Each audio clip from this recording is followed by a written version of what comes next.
Beautiful. I just had to tweak. Hey, it says it's being live streamed. Right on. Sir. Right. Crisis averted. All right. Meeting is being live. Are we live? Are we live? Well, here we come. It's coming. It's coming. I gotta sign in. All Phone says right. you're live. Okay. All right. We are live. Let me refresh my phone here to make sure you. All right. Yeah. All right. Good evening. Good evening, everybody. Welcome, welcome, welcome. Sorry for the little delay there. No one is no one is as familiar with this.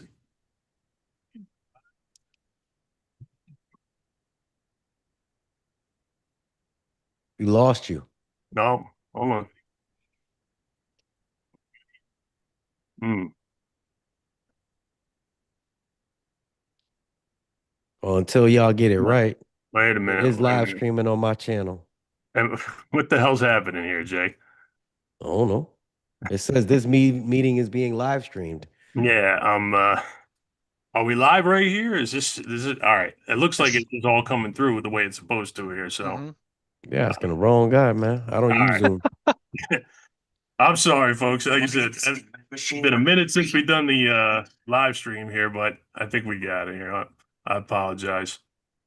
Jay's the expert. I'm the novice. Hmm. All right. Where's everybody where's everybody in the Zoom here? Why did it start What are y'all doing? I'm live. Yes, I'm live. All right. Okay. Let me try this again. Let me try this again. I'm gonna end the live on that one because something's going on over there. Meeting is now streaming live on YouTube. Yeah. That's what mine Should have did a trial run before. Yeah, I know. I know. I don't understand why I'm flying solo and the other guys aren't in the room with me. My But computer machines. Maybe it's I don't know. see if I can do it from the phone. I mean, looking at the YouTube right now, I can see everyone pop up as they talk. All right. Hey, how we doing, everybody? Are we here? Are we good? The Brady Bunch. Look at this. Yeah, there we go. Okay.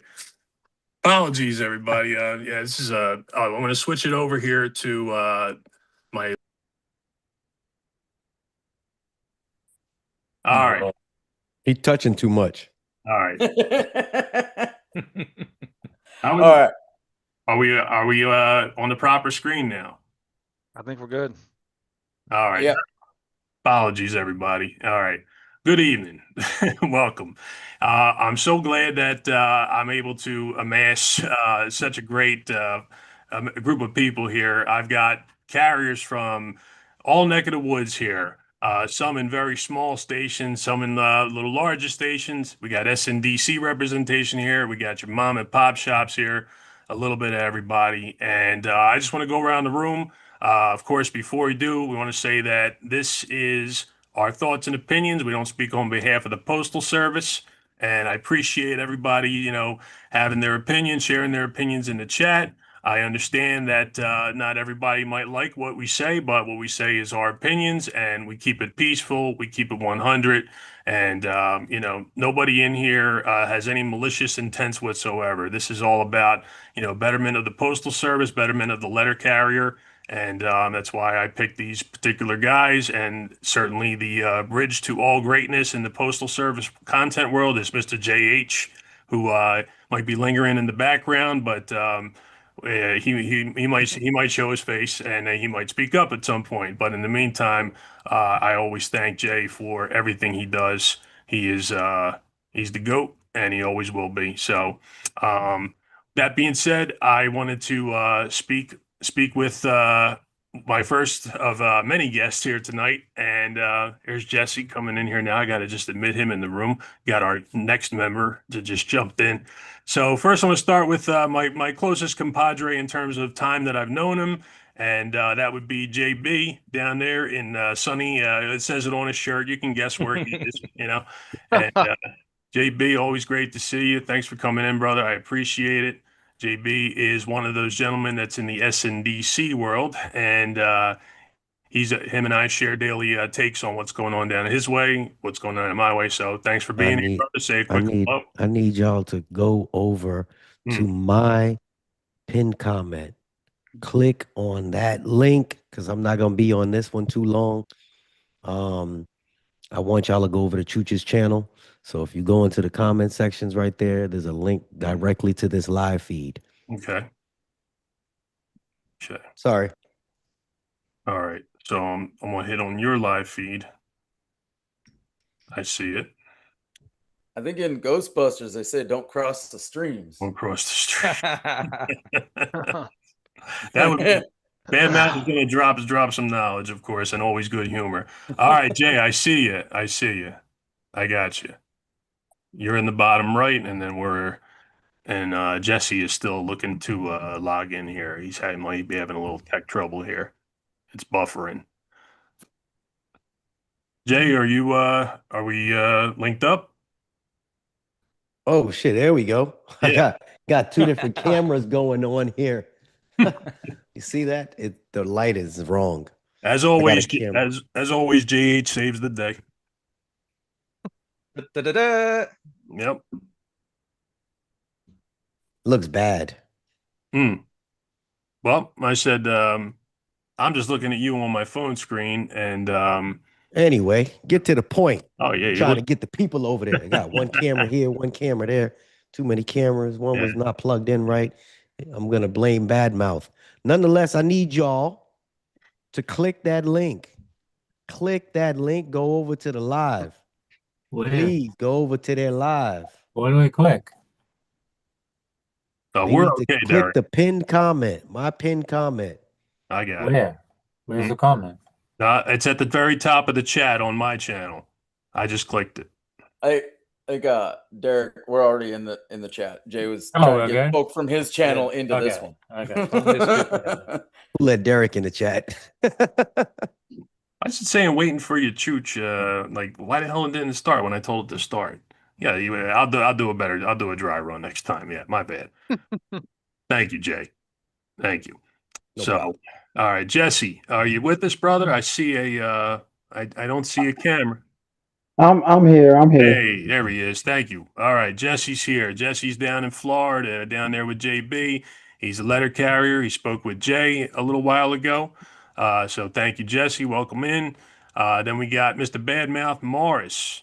Now, very well-known entity in the carrier world, and only building his legacy more and more each day. What's up, brother? Just being a loudmouth and picking fights every morning. So you know how it is. You're the best. You're the best. Next up, Mailman Derek, back in town. Good to see you. Yo, carriers. Yo, Garius. What's up, Chooch? Yeah. Good to be here. Good to see you, brother. I appreciate you being here. Good to have you back.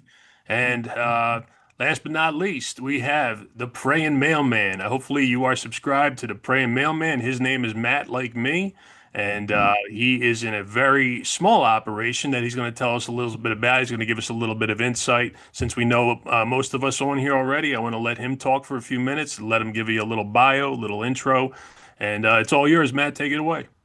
Good deal. Good deal. Good evening, everyone. My praying mailman clearly is my channel.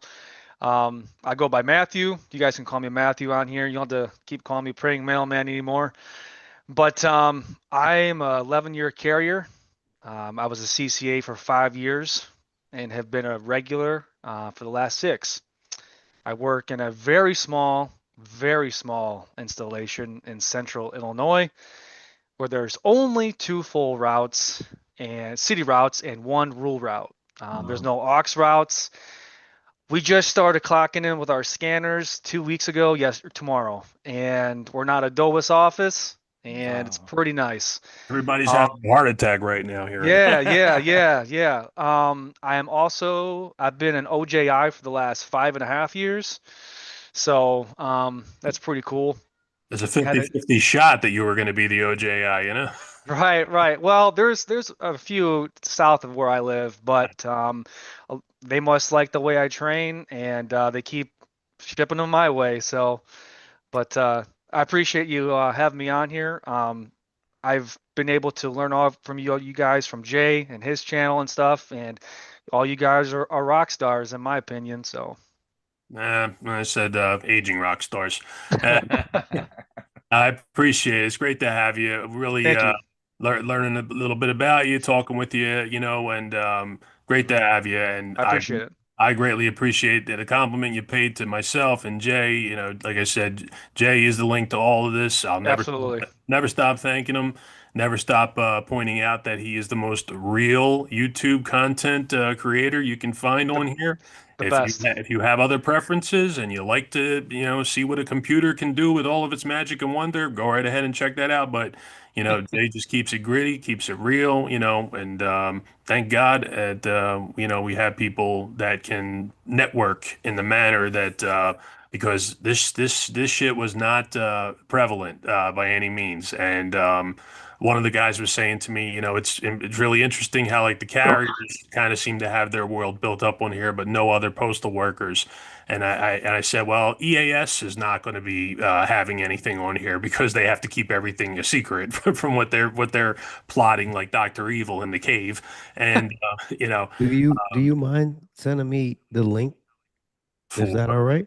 For The link to this?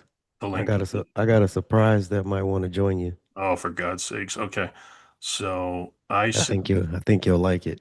So Just you send me want the Zoom yeah, send it to me text. yeah, un momento. I got you. All right. Bear with me, folks. All right, Jesse, are you there, brother? You're muted. I'm here, Chooch. I'm just Okay. kind of pissed off because my video is not working right now. Yeah, No, no, nobody want to see you. There's only one man with tattoos Man, on they his want to see me, Jay. They want to see me. Stop tripping. God damn it. yeah. Jesse's face goes good with his mouth. I got to say that when it comes to getting a message across, yeah, Jesse is very camera friendly. You got to see my ugly face with my mouth, man. Let me get this Fuck. link to Jay real quick. Give me 1 second, Jay. I got you. Oh man, funny shit. All right, so who's a Philadelphia fan in here besides me? Anybody? Not me. I'm a Raiders fan. I was It sucks. I've tried to be Yeah, a Vikings fan for so long. When Gary Anderson missed that field goal in like '99, that was enough to make me stop watching football for like a decade. Link sent, Jay. Link Jesus sent. Christ. What the Well, I tell you, we can do. I'm sure we can have a sports roundtable at some point. And it'll get very heated, more heated than a postal talk could ever get. Especially you got an Eagles fan up there. Y'all like to fight, man. Good God. You guys are throwing beer on me and stuff. Yeah. Throw batteries at Santa Claus, snowballs at Santa Claus, whatever, and they love the tush. And oh my God. Oh, I love Philly. I miss Philly. It has its redeeming qualities, you know what I mean? I said, as this is home for me, I said, my brother, he relocated to South Carolina, and I said, I don't know how the hell you're going to pull that off, but it's Charleston is beautiful, and I've been down there, and I said, this is really nice, but I want to go home. I can only last so long. So listen, all right, so getting into what we're dealing with here in this crazy postal world right now. I was pondering like what to go around the table with here and, start off by, oh, wait a minute. Oh my goodness. Wait till you see who's about to pop up in here. Holy shit. This just got real. Surprise! Will you unmute your microphone, please, my friend? Unmute your microphone and say hi. Unconscious Thoughts is in the building. Oh man, what's going on, my guy? Still got your shirt, man. This is a treat, Jay. This is fantastic. I wanted to see this gentleman and hear this gentleman. Surprise! I know he had an injury, that I sustained back in 2017, and I hope you're back to full force. What's up, my kid? Can anyone hear me? I can hear you. We hear you, sir. Perfect. I'm talking you up right now, my friend. I'm talking you up. Everyone's talking at the same time. I'm jealous. This is a real round table here, boy. Now, you see what carriers can do for your well-being. You know what I mean? You I know? don't know. You guys move bowling balls or something. I don't know. Mind my business. Just over here. It's Twiddle my pen. yeah, it's right. You go ahead and you go ahead and make sure that anytime you need to say something, obviously the floor is always yours. But in the meantime, I got a lot of carrier talk going on here. So, unconscious. Yes, sir. Tell us how you've been and what is going on lately in your world. How are you holding up?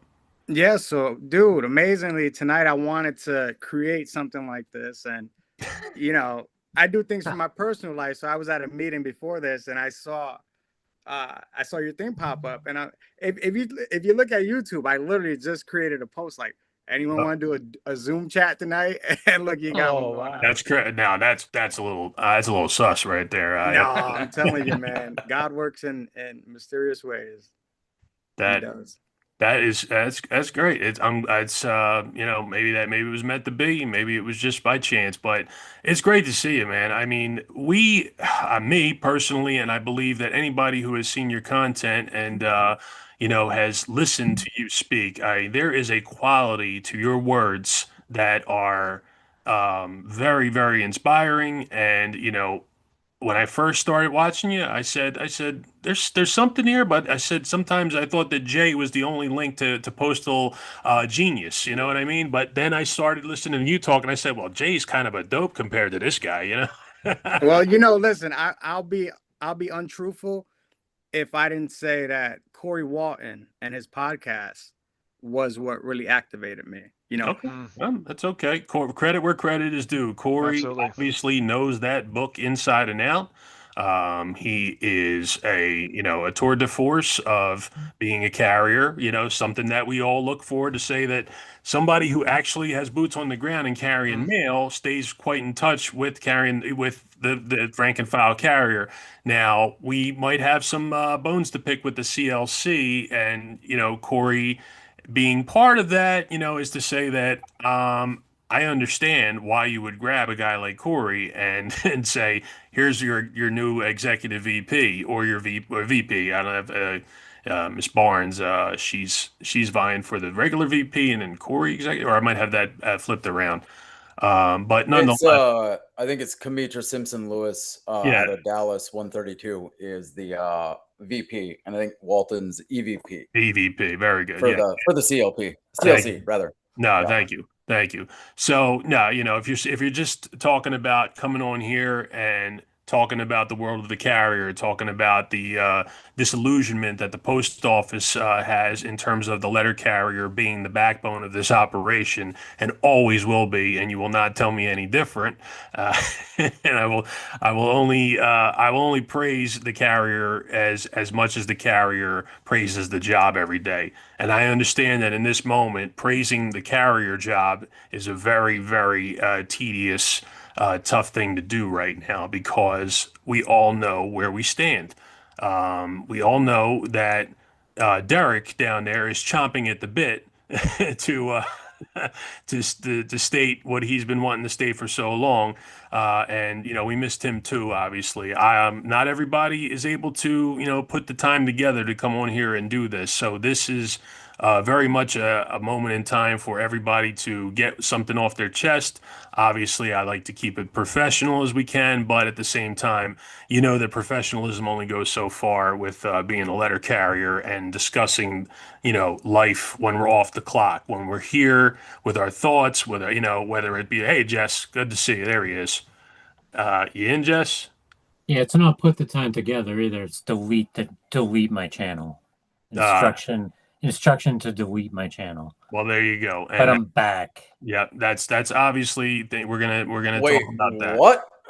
Yeah, it's all right. Hey, we'll Yeah. we'll go. Well, We'll move on. We'll move well, no, past no, we can stay right there if we need to because I love the fact that Derek was told that this was some sort of inappropriateness to be here in this safe space, which is our homes or our garage or maybe our shed, our tool sheds, whatever it may be.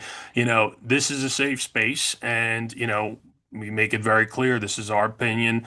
And thankfully, there's this cool thing about freedom of speech, and we're following the regulations as needed. But for some reason, Derek was told ixnay on the YouTube, and Oh, come on, Derek.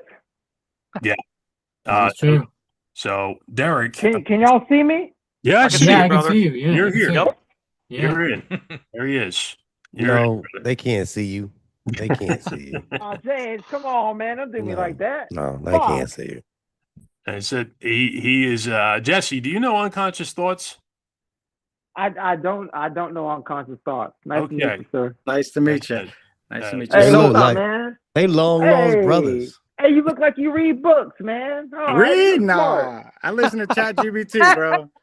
Uh, Hey, Hey, you look like you Troops. read books and shit, man. All right, Oh that's man, cool. that's funny. lot of knowledge in the room. Lot of knowledge in the room. Lot of fire. All right, cool, cool. Lot of hours worked in this room right now. A lot of hours worked. So what's the topic? Yeah. Let's do a topic discussion. I know there's a Oh. lot I want to talk Okay. about. What are we Okay. talking about? So Yeah, from the let's do a topic. so from the jump, I said, waking up this morning and waking up every morning to say, I want to go around the room and get the feel of in this current moment, regardless of how much time you served, whether you got 5 years, 10 years, 2 years. I said, the current feeling of going in and seeing what you see with your two eyes of what's coming through your office volume wise, what you see coming across your scanner in the morning sometimes, what you hear about job fairs, what you might have seen posted on your bulletin boards near your schedule about a possible career change or career fair. What is the general feeling? And I want to get everybody's take on this to say, when you're waking up in the morning and you put on your blues and you say, all right, it's go time. What are you feeling in this moment in terms of stress level, in terms of when you walk through that door, are you in a state of calm? Are you in a little bit of a tizzy? When you get out to the street, does that change for you? I'm giving you my take, obviously, as I'm telling you it. I would like to hear, starting with, let's start with Jesse down there.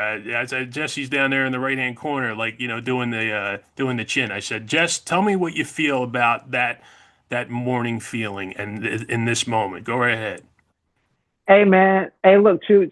I iron my uniform almost every morning. It's just a military thing. I iron my uniform. I want to get the creases. I make my coffee. I drive my little car. I show up to my job, and it's an absolute motherfucking shit show when I show up. And that's why I started with Jesse, All right. because I knew It's exactly. it's an absolute motherfucking shit show, and I'm doing pieces, and I'm busting my motherfucking ass, and sometimes I do my pieces under 8 hours because the mail is that low. Y'all might look at me sideways and this and that when I say this. You're pivoting. But that is what it is. That's what we have come down to at the post office. The mail volume has gotten that low where I'm doing a piece, an hour and a half piece, and I'm doing it and I'm clocking out. Boom. Okay. 17:45.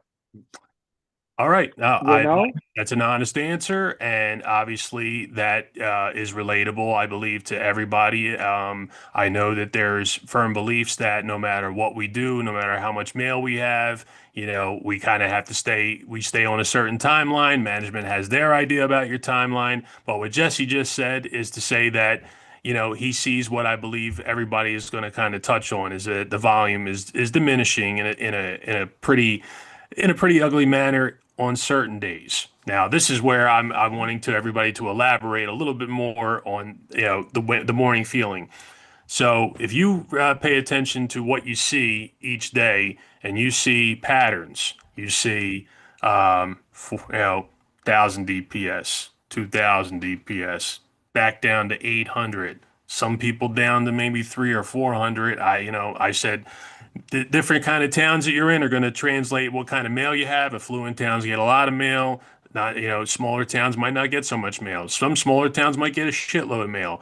Some places don't have Amazon delivering, so you guys get all the parcels. It's a little bit different for everybody. So Jesse breaking the ice with saying that there's, time where he's finishing, ahead of the pace is to say that's what management and that's what a carrier who sees the realities of where we're at right now to say that at there's a purge coming as far as I see with the idea of what a day is going to entail per carrier. So with that being said, I'd like to ask JB about his day in comparison to what Jesse said. Go ahead, JB. Same premise. Okay, I get up in the morning, I make my coffee, I pray, I don't iron my uniform. I just put it in the dryer real quick. I'm driving about an hour to work. I always be there early so I can kind of calm down and see what's gonna happen. Lately, the stress level is very high, and we never know what we're gonna walk into. Sometimes it's a little hostile work environment. Sometimes it's okay, but one thing that's definitely the same is that the mail volume decreased tremendously. Somehow me and Chuch always compare our DPS numbers and it's always the same, even though he's in Philly and I'm down here. But lately we have 99 walks coming up. Maybe that has something to do with it, but lately the discrepancy is super high. So I have a big route with over 1,000 stops and my DPS drops from 2,000 to like 800 now, maybe 1,200, but it's very low. Package volume low, maybe one tub of flats. Today, for some reason, I had over 3,000, but I was the only one in the office. Yeah. So that seemed I concur with those numbers. we do match up pretty good on most days. And I said my route is right under the cusp of 1,000 stops. Traverses 20 miles. There's park and loop. There's clusters. There's curbside delivery, and there's business hop outs. It's a little bit of everything. It's my favorite thing in the world in terms of postal routes because it keeps I'm very, very hard to kind of stay still. So I got to keep moving. I like the idea of being busy during my day. I like a nice, calm, easy day too. But in this moment in time, you want to be a busy mail carrier because, like I said, there is this feeling of the purge coming. So best to be busy, best to have some volume. And on that note, over to Mr. Badmouth. What do you have in terms of your daily grind? Yeah, so I mean, I've seen mail dipping down. It by no means like low, but like I'm seeing it. When I walk in, my management's always, they don't like me. They're always kind of dicks. But now it's almost them being panicked. Like they are worried about their jobs and they're doing stand-up talks saying like, you guys got undertime. If you don't capture your undertime, you're going to lose your job. Well, we're not going to lose our job because I haven't invented a robot to put a letter in a mail slot yet. But like the bank kiosk at the corner store can do half of their job. So they're worried about that. And they're putting extra pressure on all of us. I just had 99 done, and it was one of 5 times in the last like 9 months I've been able to complete my route in under 8 hours because we have an issue. Like there's a, you know how it is. There's a culture of like runners and people that make sweetheart deals and whatever. So what happens is those routes will get adjusted. It'll go from a 7 or 8 hour route to a 9 or 10 hour route. And then that runner just bids out to another route. Right. Yeah. And I think that's kind of what I have going on with my route. They're threatening to follow me every day. I just had IIs because I cannot complete delivery in 8 hours and return without bringing back mail. And like they're putting me in that spot where I hand in my 96, they deny it. I send a scanner message at 4:30 saying like, hey, due to all the reasons on my 96, I'll be unable to complete route 1907 in the approved time. Do you want me to return with the mail or continue delivery? And if they don't respond, I continue with delivery. So now they're jamming me up on that, trying to get me to run on an overburdened route. I'm not going to do that. So life is good, you're saying? Life is good. Oh, I mean, like I ain't hurting for shit to do.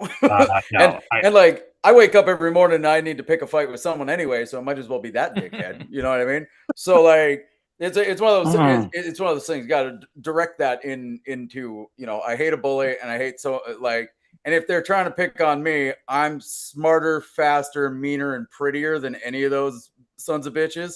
So like, if they want to pick a fight with me, and that means that the CCAs aren't getting fucked with, or the retiree who's, you know, shuffling around, who isn't trying to run his route like he did in his 20s. Like, if they're picking on me, trying to pick on me instead of that, I'm your Huckleberry, baby. Let's go. Like, I'm your Huckleberry. And Tombstone. I see management's in a panic, and it seems like when my 99 happened, like, it was a real light mail day. They didn't want to count my parcels. They didn't want to count my flats. Yeah. You know what I mean? And they didn't I want got to. a question. I don't mean to interrupt Go anybody. ahead, but Mr. H. I told you to yell know. Philly, Philly if you had to jump Yeah, in. go No, ahead, Philly. Jay. Go ahead, No. Jay. I got a question from somebody that asked. He's a new carrier and said, "Can someone explain what undertime is, please?" Oh. Anyone? Of you. So I'm just yeah, throwing it out. undertime is like undertime's like the Easter Bunny, trickle down economics, and Santa Claus. Only people who drool on themselves believe undertime's a real thing. It's What's something undertime? management's going to tell you to try and push you to run through your route. Because here's the thing. We get our asses handed to us on Monday. They're going to say, oh, you only have X amount of letters. You only have X amount of parcels. So that means you should be able to complete your route early.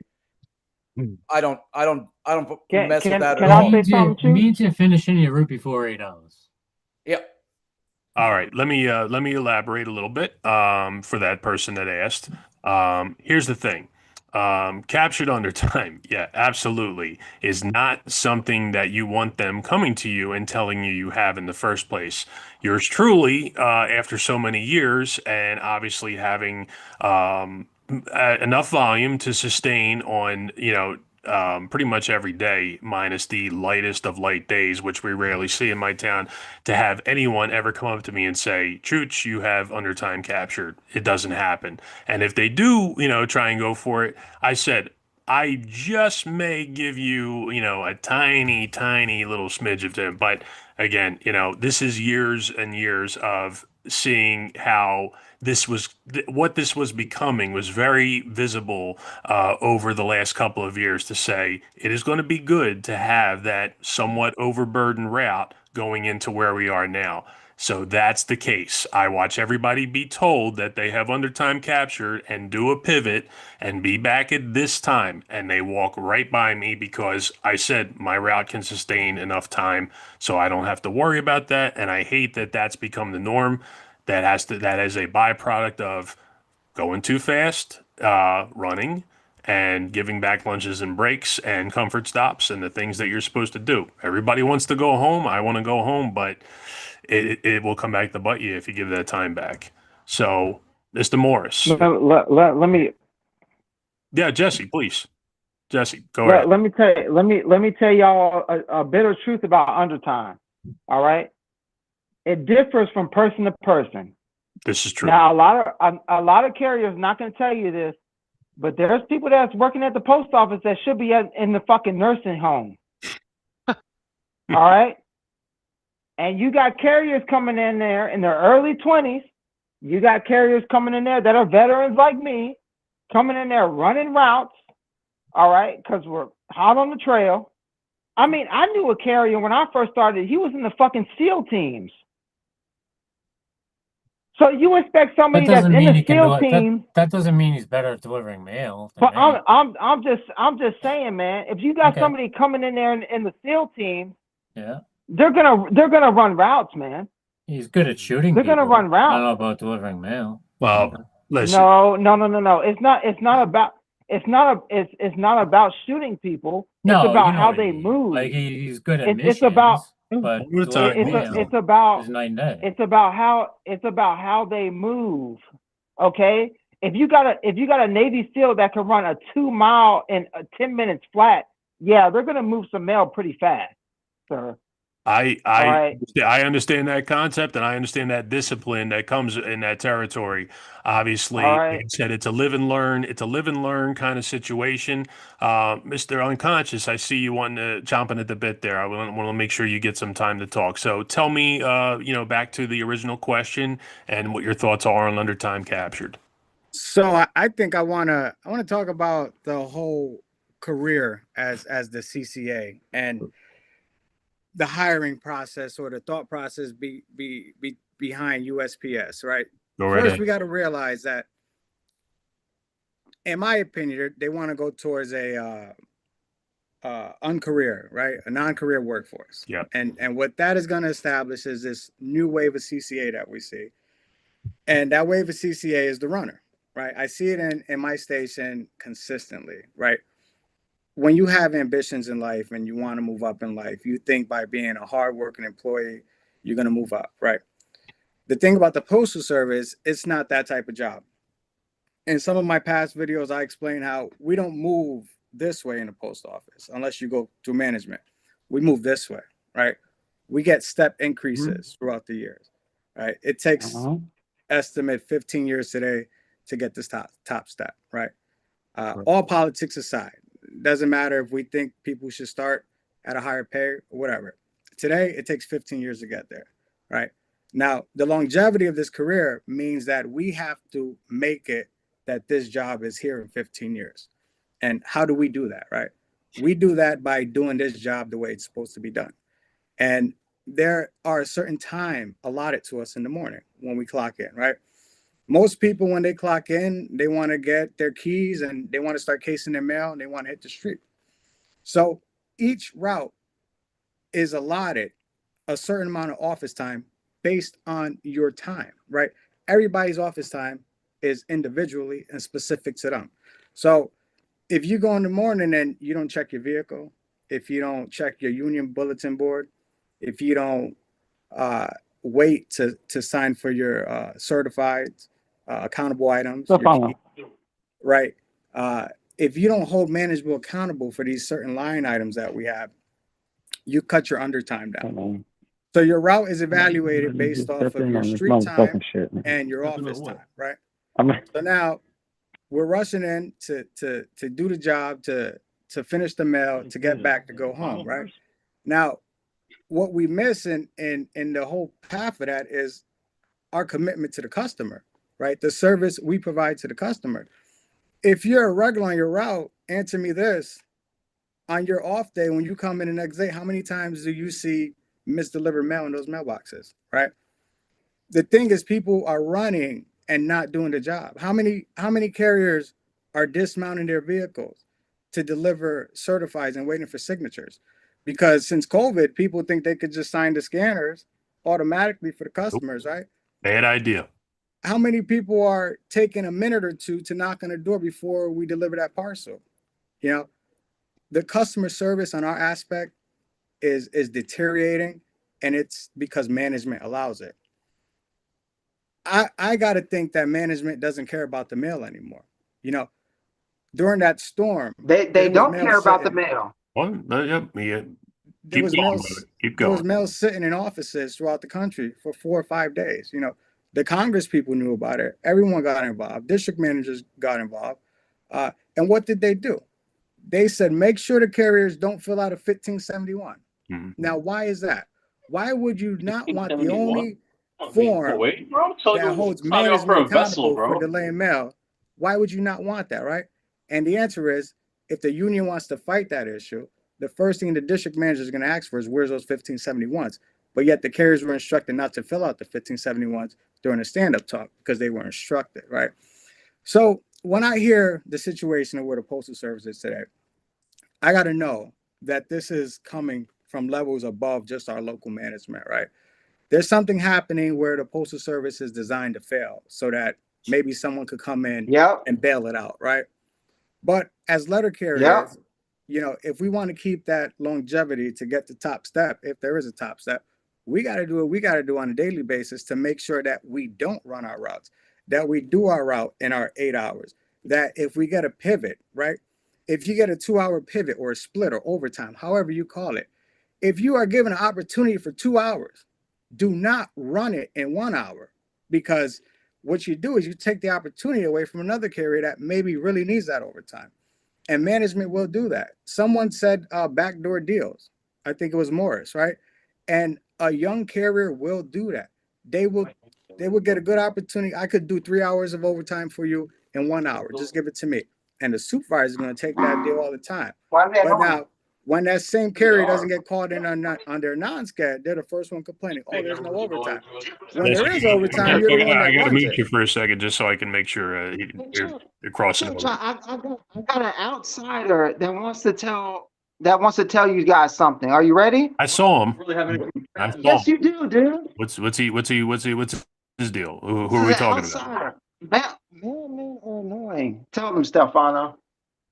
Most of them are fat and old, and they take forever to fucking deliver the mail, bro. Like, dude, when I was a kid, I would wait for hours by the mailbox waiting for a piece of mail, bro, and it would never show up. It's bullshit, you know? They're all fat, bro. Fat women or fucking old, bro. That's all you got. Get Ain't a no fucking fat. young dude who's in his 20s, bro, who can fucking chuck some mail around, you know? Ain't no fatties in this group. I appreciate the sir. take. I appreciate the take.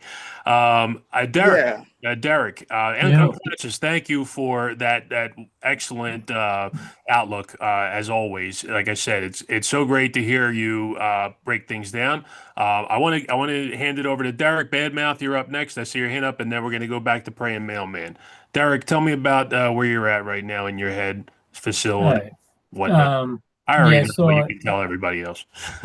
yeah, I always get to work about 15 minutes early, settle in.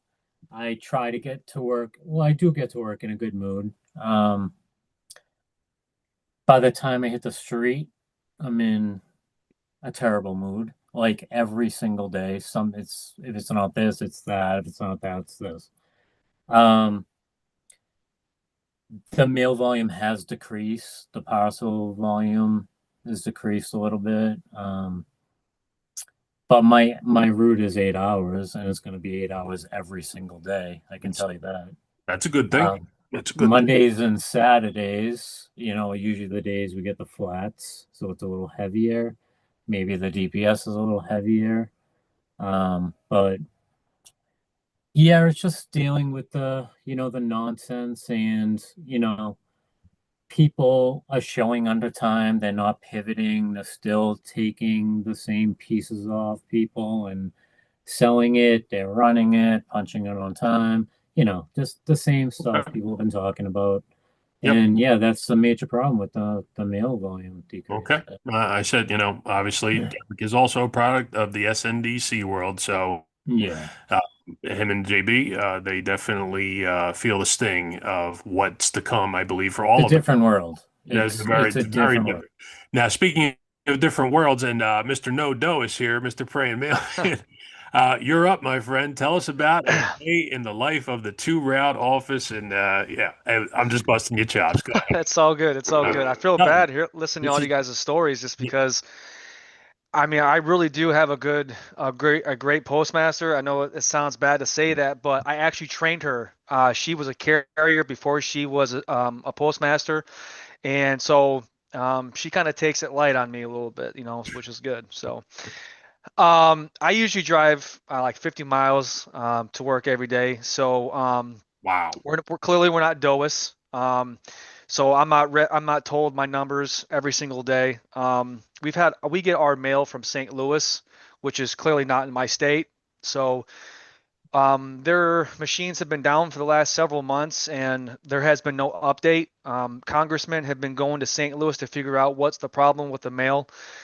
And just within the last few weeks, my boss finally got emails from whoever runs the show down there, which is a complete shit show, saying the machines have been down and we haven't been getting flats or any type of pre-sorts. I might have a tub with 4 or 5 helicopter flats in it, and that's it. But over the last few weeks, I'm getting 4 or 5 tubs every single day, and it's nothing pre-sorted. It's just all helicopter flats. We're no longer getting certifieds like on our scanner. It doesn't show us anymore. They're just in our DPS. They're not notified of what's going on. My expresses now are just being tossed in my hamper not having to sign them out for those either. So it's just a complete show. My boss has nothing to do with, clearly the stuff St. Louis is doing, but it's just a disaster. But now we're getting overwhelmed with all the flats that have been, I'm delivering newspapers for people who have subscriptions from back in February. Oh man. Wow. Right? So Doesn't matter how small the office is. So my route, so I Yeah. chose once I'm senior carrier now where I work. And I had a chance to take the smaller route, but I've been on the same route since 2020, but I've been running it since 2017. So I love the customers. It's an 18-mile walking route. I've only got 2 apartments to deliver to, and that's it. So everything is just completely walking. And I don't have 1,000 deliveries like JB does, or like 900 or something like you do, but I've got up to 600. But it's clearly all walking. And Beg your pardon. Jesse, you do 18 miles that day, aren't you? Are you an 8? It's now Yeah, you. dude. One of my so I'm a T6, but one of my fucking routes is 20 miles long. I remember Judas you. Priest. I remember Man, that. I In remember. the hot ass Florida sun. And let me tell you guys something. The guy that just talked, I wanted you guys to hear that, because that's what a perspective is everything, guys. Of the American Perspective is everything. Yeah. I know it's hard to hear, but that's the future. All right. And a lot of the stuff that you guys are complaining about, the post office has given that business away to people. The UPS stores, the postal stores, all these bullshit little companies that have stolen our name has given our business away. Yeah. Okay? A lot of the stuff that you guys are complaining about is stuff that the post office at higher up levels has given our business away. All right? On top of us walking 20 miles a day, going door to door, delivering credit card envelopes. So the time has come, guys. We need to fight. The time has passed. I commend that guy on JH's video who made that app. Oh, Lino? All right? Yeah, dude. I commend him. But the time has come for the rest of us to put boots on the ground and start marching or getting together, because the post office is going downhill. It is going downhill. And it's time for us to get to the streets and being like, look, stop giving our business away to these private companies, give us better wages, and give us safer equipment to work with, because these LLBs and these FFBs are literally setting on fire while people are working in them because they're so old. Yeah, I don't think that I don't think it's the time for us to go on the streets, right? We have to make sure the public has our back before that happens. And the public don't have our back right now, right? What if the mail got shut off for 5 days? You think the public could have our back, man? I'm sorry. Say that again, Derek. What if the mail didn't go out for 5 days? You think the public could have our back, man? Yeah, there might be a little backlash if the mail stayed put for that long. They take us for granted. Listen, y'all. I want y'all to really listen to me. In the 1970s and the late 60s, this has happened before. Post office people were literally dying delivering mail. Okay? They were walking over dead bodies. If you really look into it, that's the reason they started protesting in New York. Just like in Amazon, I know you guys have seen articles about Amazon warehouse workers dying, and they tell them to keep on working. That's what the postal workers were dealing with in the 70s and 60s. They were the Amazon of the 70s and 60s because all of the product was moving through the postal service. So I think it's, so let me say this, right? So I see all this stuff on Facebook groups with people getting real political with the CLC and all the. I've given up on even paying attention to any of that stuff anymore. It's a smart move, unconscious. Yeah, it's disgusting, right? At the end of the day, we deliver the mail. That's what we do, right? The public, we used to have a 90% approval rate from the public. Yep. But going back to my last argument, when we run mail, when we misdeliver, when we're not consistent, the public starts to question, what are we doing? Are we even needed anymore? Right? Unconscious thought we are consistent. You got to think in the eyes of generations. The people that use the mail now is the baby boomers. My generation, millennials, they don't use the mail. The generation after me, it's not going to use the mail, right? So the people that are using the mail are the people that vote today, okay? The people that support Congress one way or the other, the people that have grown up with a mail. Can I talk, my guy? I don't interrupt you. Let me put a thought. Let me put a thought in your ear real quick. Everybody's gonna get their time. Go ahead. Yeah, I don't interrupt you. I let you say what you got to say, and I don't agree with anything you're saying. Honestly, I think you're speaking nonsense, talking about people walking over dead bodies. You know, 20 minutes now. I'm trying to be nice here. So we're allowed to have a disagreement. Go ahead. We are, and it's just like with management. We're not going to agree with everything. The point I'm trying to make is the new carriers don't know how to do the job, and they're running, and they're encouraged to run, and because of that, it messes up how the public sees us. And if we don't have the public support, how in the world is a person going to say mail carriers $26 an hour? If a person sees that and they say, oh, well, why the mailman got a raise? Everybody in America is hurting. Inflation is going crazy. The mail is junk mail, as people will say, but yet they deserve $26 an hour to do that. So we need to become the pillar of the community like we are. The person that walks by and talks to Miss Jones every day when we deliver her mail. The person that knows if there's a missing dog 2 streets away, and that person's like, hey, have you seen my dog? Yeah, along my daily route, I did see your dog. Being a pillar to the community, doing our job right, taking the time to interact with customer service with the people, that's all part of the job too. And it's not just deliver the mail as fast as you can, not take your breaks and punch out at 3:45. You know what I mean? It's about doing the job consistently on a daily basis. It's a mile. It's not a sprint. And this job is a 15, 20, 30-year career, right? And it's a day-to-day thing. You know, it's us protecting our roots by doing them right and taking every second that is allotted to us to do it the proper and right way. And that's what it comes down to. Now, I certainly agree with the concept of the carrier being the person that the people see every day.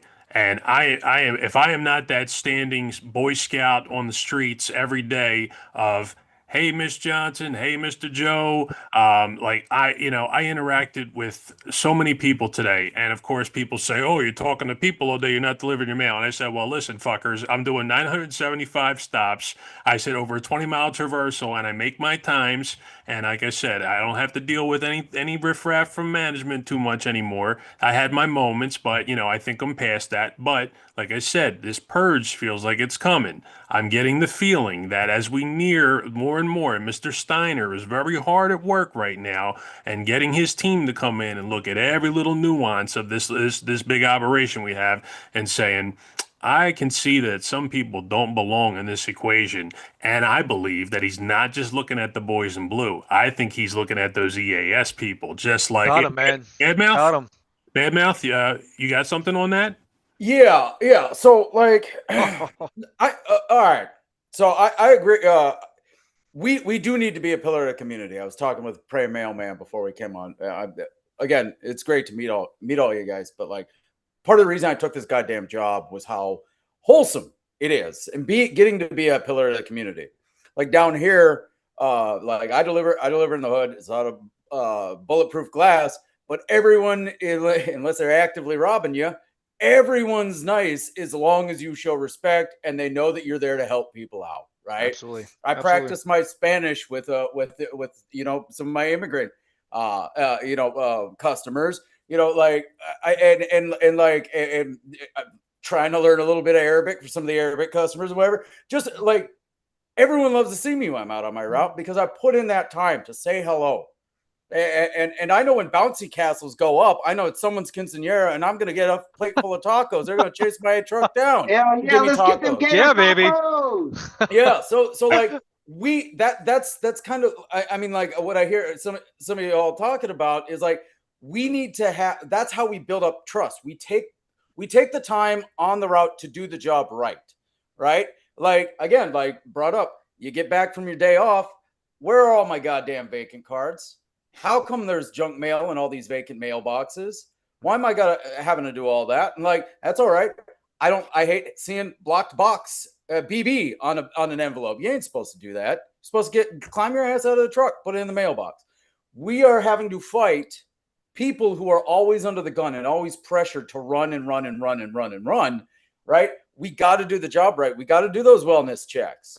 You know, we got to, you know, if someone's stuck on the side of the road, stop, offer them a water out of your cooler and ask them if you need to call somebody for them, right? That's what we're supposed to do. You're supposed to know the people on your route. You're supposed to make sure the mail gets to the right spot. And if you're having that undertime, you got CBUs to clean up. You got shit to do at your case. When was the last time you swept out your LLV? Right? When was the last time you wrote up the little piddly shit on your LLV that you probably should have wrote up a little while ago? But you know what? The window crank, it hasn't bothered you that much. But hey, you got time to write it up now. Right? There's always something to do. There's always work and maintenance to do. Right? He is. You're absolutely right, Badmouth, about the idea that there is so many duties that the carrier probably doesn't know about in the more modern era. To say that there's always, you know, you're paid for 8 hours of work, you know, so you more or less are putting in as much possible time to say that everything out there is taken care of and buttoned up. That is, and if you break your ass, if you bust your ass on a Monday, you get your ass absolutely handed to you. You got a business route or something. You got 800 Uline. You know, you're walking around with fucking 200 pounds of Uline magazines. Like Tuesday, it's a light day. Does that mean you move? Does that mean that you run through that shit and get it done as soon as possible? No, because you're tired from Monday. You're a man, not a machine, or a ma'am, not a machine. You light days. You're supposed to be able to have an easy day. The post office is so pissed when they find out you're having an easy day. Yeah. They try and pour more, build up more shit on you. And that's what I said. Like the only reward at the post office for digging the most ditches is a bigger fucking shovel. They ain't never even gonna give you an attaboy, bro. Like they're just gonna give you more work, and they get mad at you when you don't run that shit. Like, and then excellent point. One last thing that I want to say real quick. Go right ahead. Because we were talking about the atmosphere, and I had to write it down so I didn't forget. We also, when I was a CCA, we own 25 route stations, so it's not big. We got one rural, 25 city. There was only ever 2 CCAs. For a while there, I was the only CCA. Now we got 8 CCAs, and they're not even using them. It's like they're using these CCAs to get the 4 hours out of them and sending them home or sending them out to another station. I see it, and I've heard this from other people in other stations too. They're ramping up, hiring more CCAs than they've ever done before that I'm aware of. And let me segue from that to say that right now, like this morning on the scanner, I don't know if anybody saw it besides me. If you even look at that, or you just say, "Oh, I'm tired of seeing that shit." It said 51 job fairs will be happening all around. It's getting out of control, man. Yeah. And I said, okay, you know, before I jump in and say, oh, here we go, more management. I, you know, went on to the postal website to see what positions are being looked at. So electronic technician, that's an APWU, that's a high paying gig. They need obviously people that mechanics are probably all old beer gutted guys that are, you know, ready to jump ship. So you might need some fresh body technicians in there. Technicians are a job that's always going to be needed around here with the trucks and with automotive and with whatever needs to be done to keep the network, you know, the tech up and running. So you have CCAs, like you said, everybody seems to be having this insane amount of number of CCAs. Now, my station hires PTF. I don't know how many other people are hiring PTF these days, but we hire PTS. Yeah, okay. So we got a few, but for the most part, it seems to be the CCA is still the structure. So what will become of the CCA? Unconscious, he already said it. My belief is his belief that Steiner said we want a pre-career. Get rid of the position. Yeah, that's pre-career. They need to come in as regulars. The training needs to be longer. Okay. When they hit the workroom floor, they need to be trained up and ready to deliver mail. Agree. All right. OJIs and Carrier Academy, I believe at this point, are, if you want to believe that a 5 day shadow day, 5 days of shadowing is an ample time to show everybody the nitty gritty of one route, and then you say, okay, you're not going to be on that route, by the way, you're going to be on these 15, 20 other routes. So everybody has to get their look and get their feel and get their sea legs. So to say that, I remember Jesse talking about a more longer, prolonged training kind of setup. And the post office, of course, does not. They want to hand you the mail and say, "Here, take it and drive to the right." Yes. That's essentially, how a PTF, when I was hired, was to say that the supervisor, got in his personal vehicle and said, "Okay, I'm just going to zip you around here in a circle so you can see where you're going to be today, and then I just like you to try and follow the mail the best you can." And I'm like, "Son of a bitch, that's it?" But adaptation through non-tech times with no scanner, no package look ahead. It was this. This was your tool. This was your memory. Absolutely. I said a pen came out very rarely, but I said my memory has always been like my greatest asset, and I'm a neat freak beyond belief. I said like everything has to be symmetrical, everything has to be, so that alone, that in itself creates a day that feels like, well, people might say, geez, what a nutcase with all that, but something, I said, you're never going to change me. And I said, by being organized, your day translates much better on paper and much better, throughout your career by being organized and keeping your shit together. So I'm wondering, JB, oh Jesus, why is Yaya asking to get in the room? Like, why am I going to let Yaya in here right now? Uh, God, let's Yeah, see. let him in. Yeah, let's go. Talk about it. Talk about I other said stuff. I'll let him in. I'll let him in. So JB, I'm sorry. Yaya, shut your mouth until I tell you to talk. JB, What's up, y'all? you said that you had inspections, full inspection, Huh. and oh, what? Oh, wait a minute. JV's got the effects turned on his mic. He sounds. All right, maybe we'll until you sort that out. I'll come back to you. JP, you got a Terminator going on. That sounded very, very spooky. Yeah, are you there? He's muted. All right. No, JB, you still sound like Igor from the Addams Family. Oh, Darth What Vader. happened So there? All right. Back to Derek. Derek. what's up? So as time has passed and you've seen what's transpiring now with day to day, you're living in a high cost of living area. Obviously, have you pondered at any point looking into anything else in this post office? Like, Yeah, yeah, yeah. tell us about it. They have a job fair coming up in 2 weeks at like a Marriott. Mm, So I'm gonna go Jesus and I'll check it Christ. out. Why not check it out and see what they have available? They have like maintenance positions. They have, you take a test or whatever, sure. and Mhm. get into a GMF, and then you partner up and do easy stuff all day. Like in a pickup truck, you fix cluster boxes or you paint mailboxes. You do this kind of stuff. I'm just gonna check it out to see what they have. You know, Yeah. see if I But can see if I Huh. can advance my career without going into management. Okay, I kind of thought that you might have been looking into that. Yeah. Before you give you the mic next, let me just say hi to yeah, Yaya. There's Yaya. What's up, brother?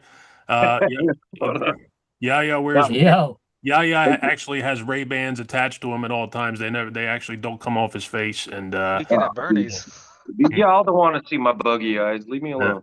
yeah. hell yeah. Hey, yeah. You rock, man. Hey, Conscious, good to meet you, brother. Yes, sir. Yes, sir. Nice Everybody. to see you. This is Jen, a Derek, hell of a good to see lineup. you. Matt, always a pleasure. What's up, Brand yeah? Mailman, I follow you. I appreciate it, Well, sir. no. Where do you can I ask what state you carry mail out of? I am out of El Paso, Texas. Nice. All right, right on. Down in the valley. I helped the NBA's office send you guys' food cards down there. They got stuck in Dallas again this year. Yeah, Mr. Really? Mr. Morris there organized, and he sent me a picture of APCs loaded with tags on the side for multiple offices to get cards for the food drive. Obviously, I gotta say that as much as some people might not like the idea of having to go out there and collect canned goods for the hungry, I think it's a swell thing, and I think that we should definitely put forth. All right, go ahead, pray and mailman. I see Philly, Philly, Philly, Philly. Philly, Philly. All right, Philly, Philly. So It's a signal for I want to the jump last, in. the last, I gotta have to admit something here. The last roundtable you guys had, Morris was talking about like how important it is to be a part of the food drive and even to donate because you used it and a lot of people go ahead and use that. I myself, I must admit, I always hated doing it, especially as a CCA. But after listening to that roundtable, man, like Saturdays are now because being in a small office, we got a set schedule. So being a senior carrier, I get Saturdays and Sundays off, so I don't have to deal with Saturdays picking and up. Sundays off. I know. But so I made it to myself. I was like, you know what? I want to have a better attitude. So I have a son that's 5, and he loves what I do for a living. So I took it upon myself to come in next Saturday on my day off. I made him a fake USPS badge, and we're gonna go on my day off, and we're gonna go and pick up all the canned food and all the goods on my route on Saturday, and just make it a day of it, man. And I want to be able to have that type of moment with my son to spend quality time. While and people on my route will know who I am on Saturdays, picking up all that stuff. But you changed my you changed my mind, brother. And I really do appreciate that. Because you turned something that I never liked doing into something that I'm gonna make memories and a good time of, bro. That's a How beautiful many thing. bags do you usually get? That's a beautiful thing. What's that? How many bags do you usually get? Because see, Well, what's funny is my route, I deliver in the hood. I think Badmouth, you said that. I deliver in the hood. I don't get too much. I might get like 4 or 5 bags. There's no shame in anybody's game about how much they get or how little they get. If the cards go out and you have somebody that sees it, and maybe we do a little bit more press, like we're going to do some more press and hopefully get some more people. Go ahead, Pray, and I'm sorry. Right. So I feel like management. I've had like 7 or 8 postmasters since 2017 in my office. Right. Yeah. Right now we got a good one, but I feel like every year they sandbag the cards, right? Because the last few years we're always handing them out like the day or two prior to the second Saturday of the month. Well, this year we finally got them. And I just took it upon myself. My boss never told me to take them out. So yesterday I sent you guys all a picture of it. I sent them to all of my customers. My route has the newspaper place that runs it. I talked to the woman who runs the food pantry on my route and the newspaper. I said, get this message out. I want everyone donating this year, please. Because I feel like with inflation going up and gas prices going insane, people are going to be running to those places much, much sooner than we think. If anybody in here in the chat or on the panel delivers to schools, tell the schools. Yep. That's Amen. a big one. That's a big one. This is on a Saturday, but we can take the food at a different point and still get it to the food bank. My particular station, my area, the food bank is on my route. So, and I've been on my route for 15 years, so it's the same routine every year. I communicate with the church and the food bank. Can I chime in with this, Chooch? Sure, Jess, go ahead. So a lot of you guys chiming in about the food drive, right? When's the last time you seen a post office commercial about the food drive on national TV? That's a very good point. Never. Over the last decade, there has not been. I don't think any. Did you not know the United States Postal Service has a full team, a full district of sales and advertisement teams getting paid every 2 weeks by the Postal Service? 7 social media. You know what you should do with that is use that with the customer connect.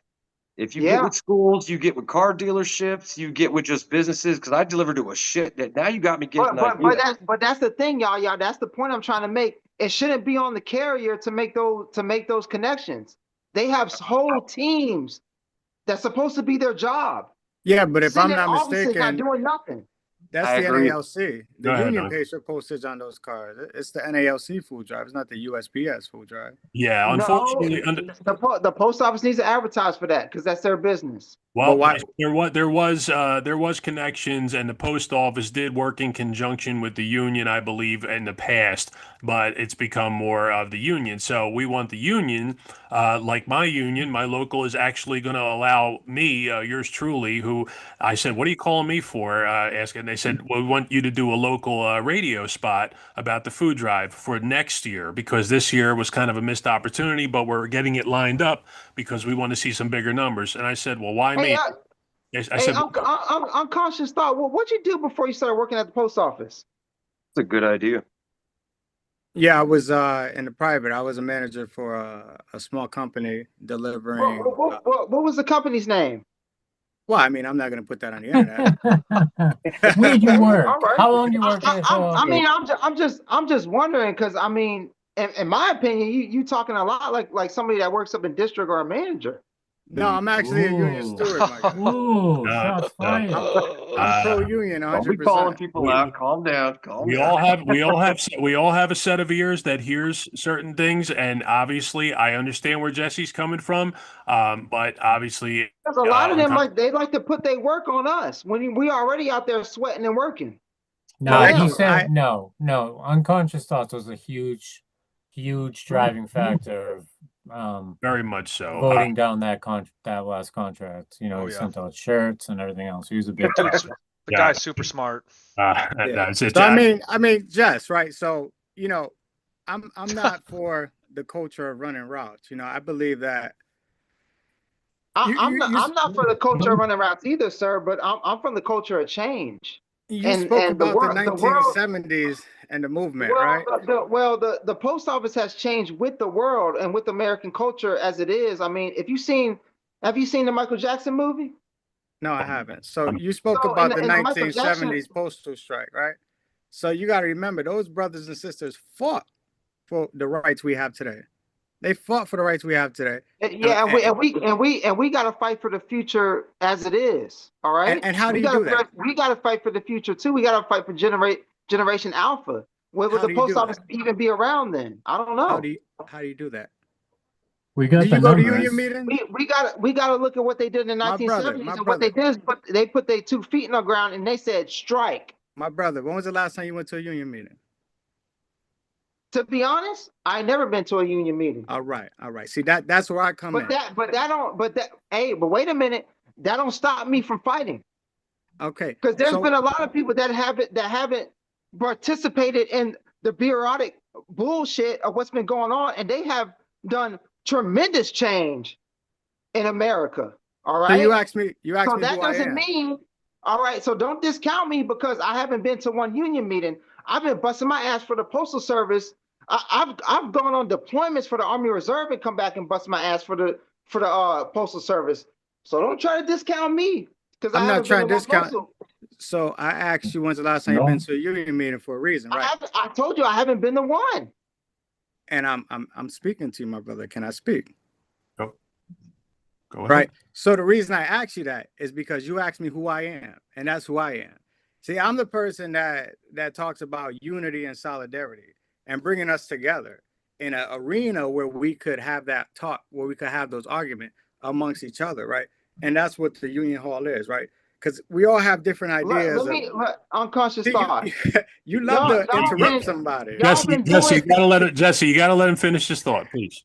Finish his thought. When a person has a fight inside of them, as I see you do, right? Sometimes that fight and energy could be misguided if you don't know what you want to fight for, right? Or let me use I statements. If I don't know what I want to fight for, sometimes I can end up in a fight that's not worthy of my ideals or my energy, right? The number one thing about this job that keeps the union and management right together is the letter carrier, right in the middle. So me, I support the letter carrier, right? Everything about the letter carrier. The benefits of the letter carrier, the pay, the conditions they work in, the way management treats them, right? And so when you're dealing with people, sometimes you deal with difficult people, right? But we have a contract that protects us, right? So the most important person in your office will be the one who can educate you, the one that can help organize you, the one that can motivate you to be a better letter carrier. And I'm referencing your shop steward. But the shop steward is only as powerful as the members that he supports. So, or vice versa. Oh, what happened to unconscious? Did we lose him? Did he lose his feed? Did his feed go away? Oh, there he is. There he is. Still with us, brother? Go ahead. Continue your thought, please. We lost you for a second. So when I speak about solidarity and union business, it comes from a part where I think the NALC is split amongst itself. And we said that this election may split it, right? But it's happening before the election. There's factions within our union that makes the union weak, right? Uncautious thought. If I was in your office, right, and 80% of the carrier said, hey, we with Jesse, and Jesse says to walk out of this office and strike until we get a 20%. Now listen, I'll let you talk now. Go ahead. 80% of the carriers say we're Jesse because Jesse said 60% raise or we're not delivering any piece of mail until further notice. Would you walk out with me? Now, my brother, let me tell you something. We have a no strike clause. Would you walk out with me? You can't even speak those words on the floor without you being immediately EP'd. Would you walk out with me? So there's rules in our contract, and we have to follow those rules, my man. Let me tell you something, sir. Let me tell you something, sir. To the union. Here in America, we rip up contracts if it's unfair. Okay? And we stop work production. We have something called collective bargaining agreement. That's not true. Yes, it is true. Right. No. All right, I'm going to slow the roll. That goes all the way back to the Tea Party. Moderator's going to mute some people if he has to, but at the same time, I understand what's going on here. I feel the tension. I feel each side of this, and to say that this is why this current moment feels like I keep saying about a purge about to happen. And, obviously we're all unloading a lot right here on each other's. And at the same time, I believe everybody's goal is to say, we got to do better than where we are right now. And to do that, what risks are we willing to take? And it's like, I believe that everybody in here, minus Jesse, I don't know if anybody else is on that same wave, but like Derek was sounding like he was about to jump in and in support of what Unconscious is saying about the no strike clause, that we are very, very much wanting to go to that negotiation table, shake Renfro like a freaking leaf and smack him in the head and say, listen, you got to do something that we are saying to do here. Otherwise, you want to call a work stoppage? Call a work stoppage. Is he going to do it? Probably not. Which he has a right to do. He has a right to do it. But he is never going to do that. We all know that. We got our heads up our ass if we think that there's any chance that he's doing anything beneficial at this point other than going for the bare minimum. And I'm sorry to have to, say that. I think everybody's kind of on the same page with that. But Derek, you were going to elaborate on what Unconscious was saying. Where are you at in terms of this moment of saying, what are you willing to do in the works of the union, or how do you feel with the way you've been treated? Where are you headed right now with the next phase? Okay, our union sucks. Like it does. Like our union blows. All right. At a national level or at a local level? At a local association. Okay. Right? We pay dues for an association. A union has a right to strike, which we don't. But I just wanted to make a quick point. Ryan Renfro always says he doesn't want to involve the public, right? And that is being on the post office side. When I see that the 2025 Hunger Food Drive brought in 47 million pounds of food, why can't he relay that message to the public? Right. You know how much that good favor that would get us? That would be amazing. But he won't do it. He won't do it. He just won't bring the public into it. JB, I'm sorry. Is your mic back in working check condition? Go ahead. Mic check 1 2. Hey, now you're good. There he is. There he All is. right. All right, welcome back. I'm glad you sound like Darth Thanks for the prayers, praying mailman. It's been about an hour, bro. JB turned into Darth Vader, but he's back. All right, Badmouth, I see your hand up. You want to elaborate on the food drive comment? Yeah. I mean, like, for one, thank you for saying that, Mr. Matthew. Praying Mailman. I'm glad we got you in our spiritual corner. And I'm glad some people are like, you know, fuck, man, it's extra time, it's whatever. Management's going to be a pain in the ass. You know what ruins their day worse than what they're going to do to try and ruin your day? Handing in an hour $39.96 that just says food drive. Because how are they going to bitch about that? That's right. Like, I mean, like, I wore my first year as a CCA. I think it was my first year as a CCA. I was forced to work Christmas Eve. So I came to work in a Santa Claus costume. Because you know what? That motherfucker had to be the Grinch and send me home and give me the day off. Or I'm sorry, send you home. Yeah, or let me work dressed as Santa. Spread a little cheer in Texas, where people have, you know, I mean, you guys in Florida understand, but lights and palm trees. So the also, like, to like Unconscious's point, and like are talking about the public perception and the goodwill of the public, right?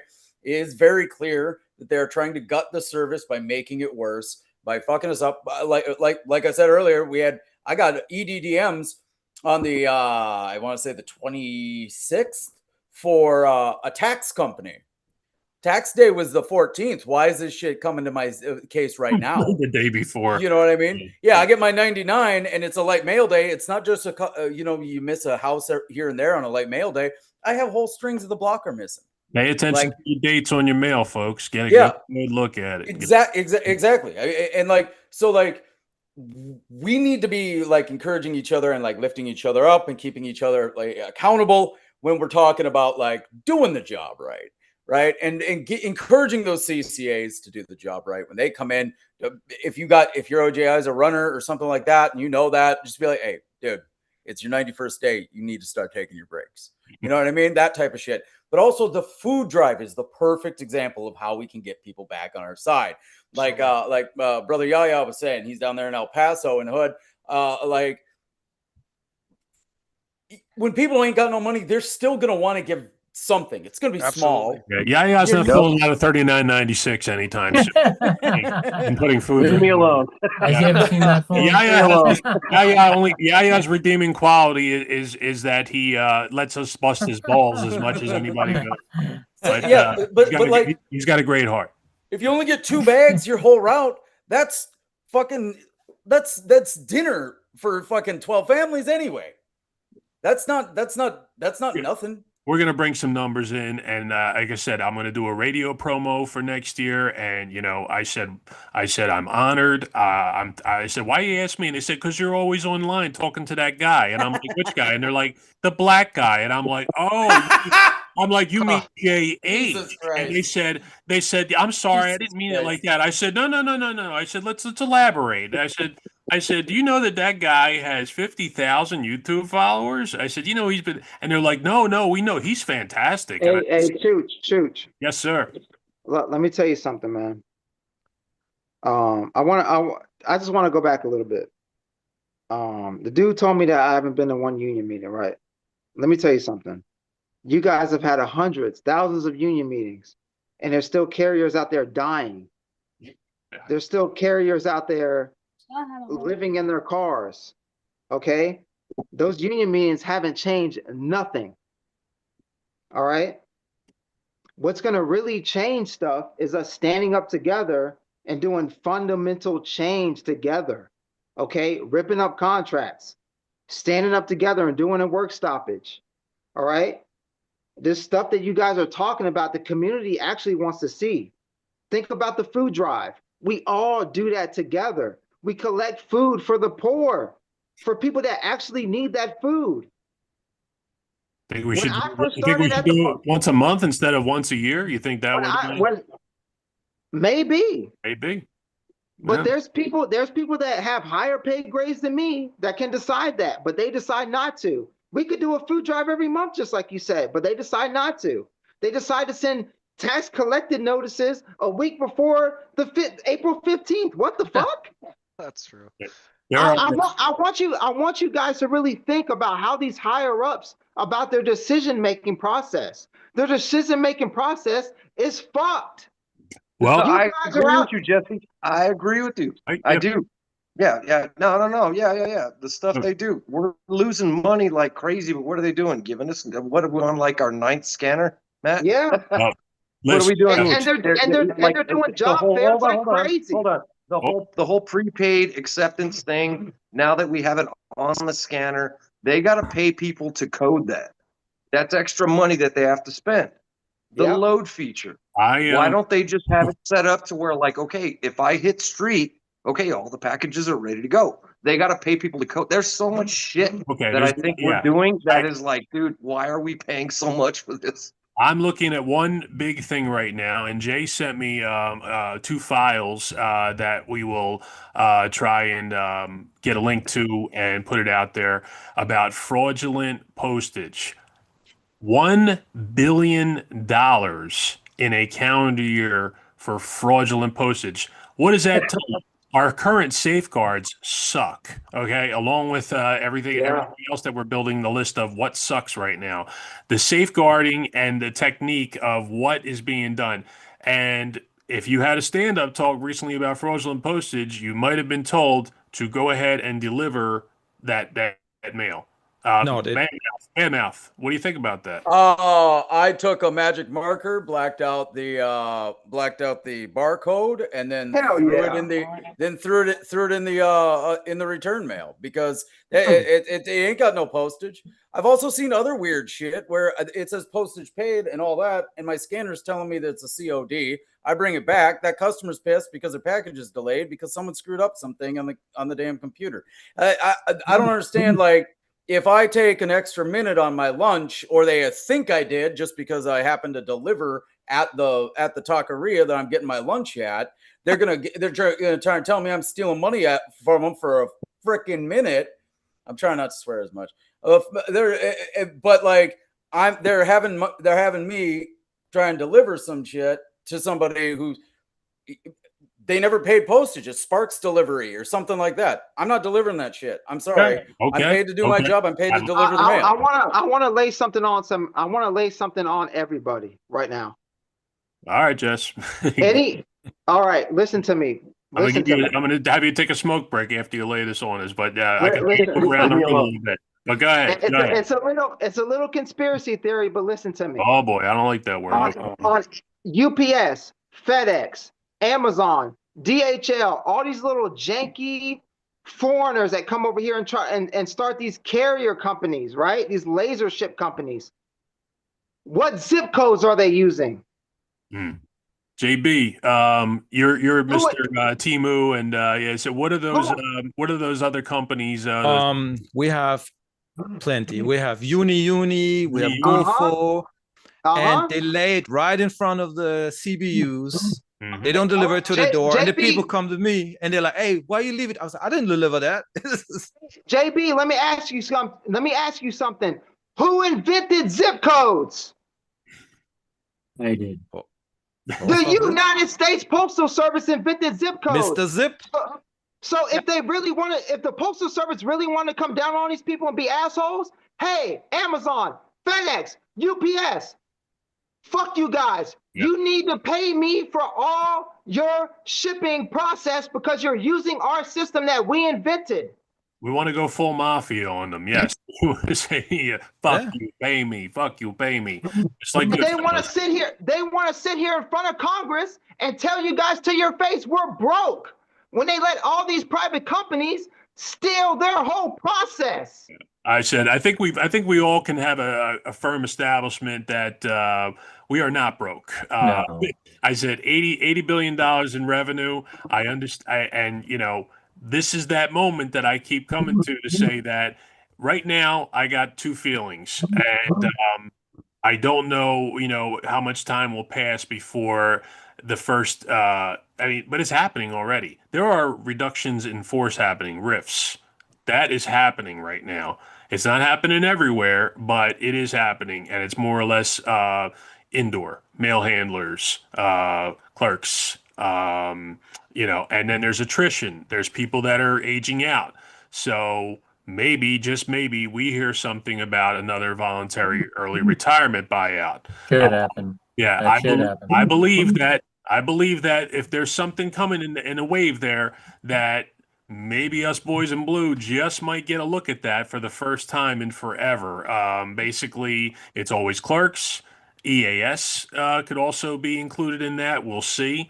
But my feeling right now is that the carrier is always the safest and hardest job. Why is it the hardest job? Because it's the safest job. Unconscious. Over to you. Yeah, so I think the Hold on, biggest guys. Hold threat. on, real quick. I apologize. My girlfriend's out of town. She's calling me. I gotta go. Get out of here! You were we could only Hey. we only had 10 good seconds out of you. He's It's- running Smoke again. break. He's running again. Oh, Yeah, I yeah. love you He's guys. always All right, running. y'all take it He's easy. always All right? running. He's always Yeah, running. yeah, nice to meet you. All right. Good meeting go you, ahead. yeah. We love you. We love you, brother. Unconscious, hit me Yeah. on Instagram, dude. Later. Go ahead. Be safe, buddy. Yeah, So yeah.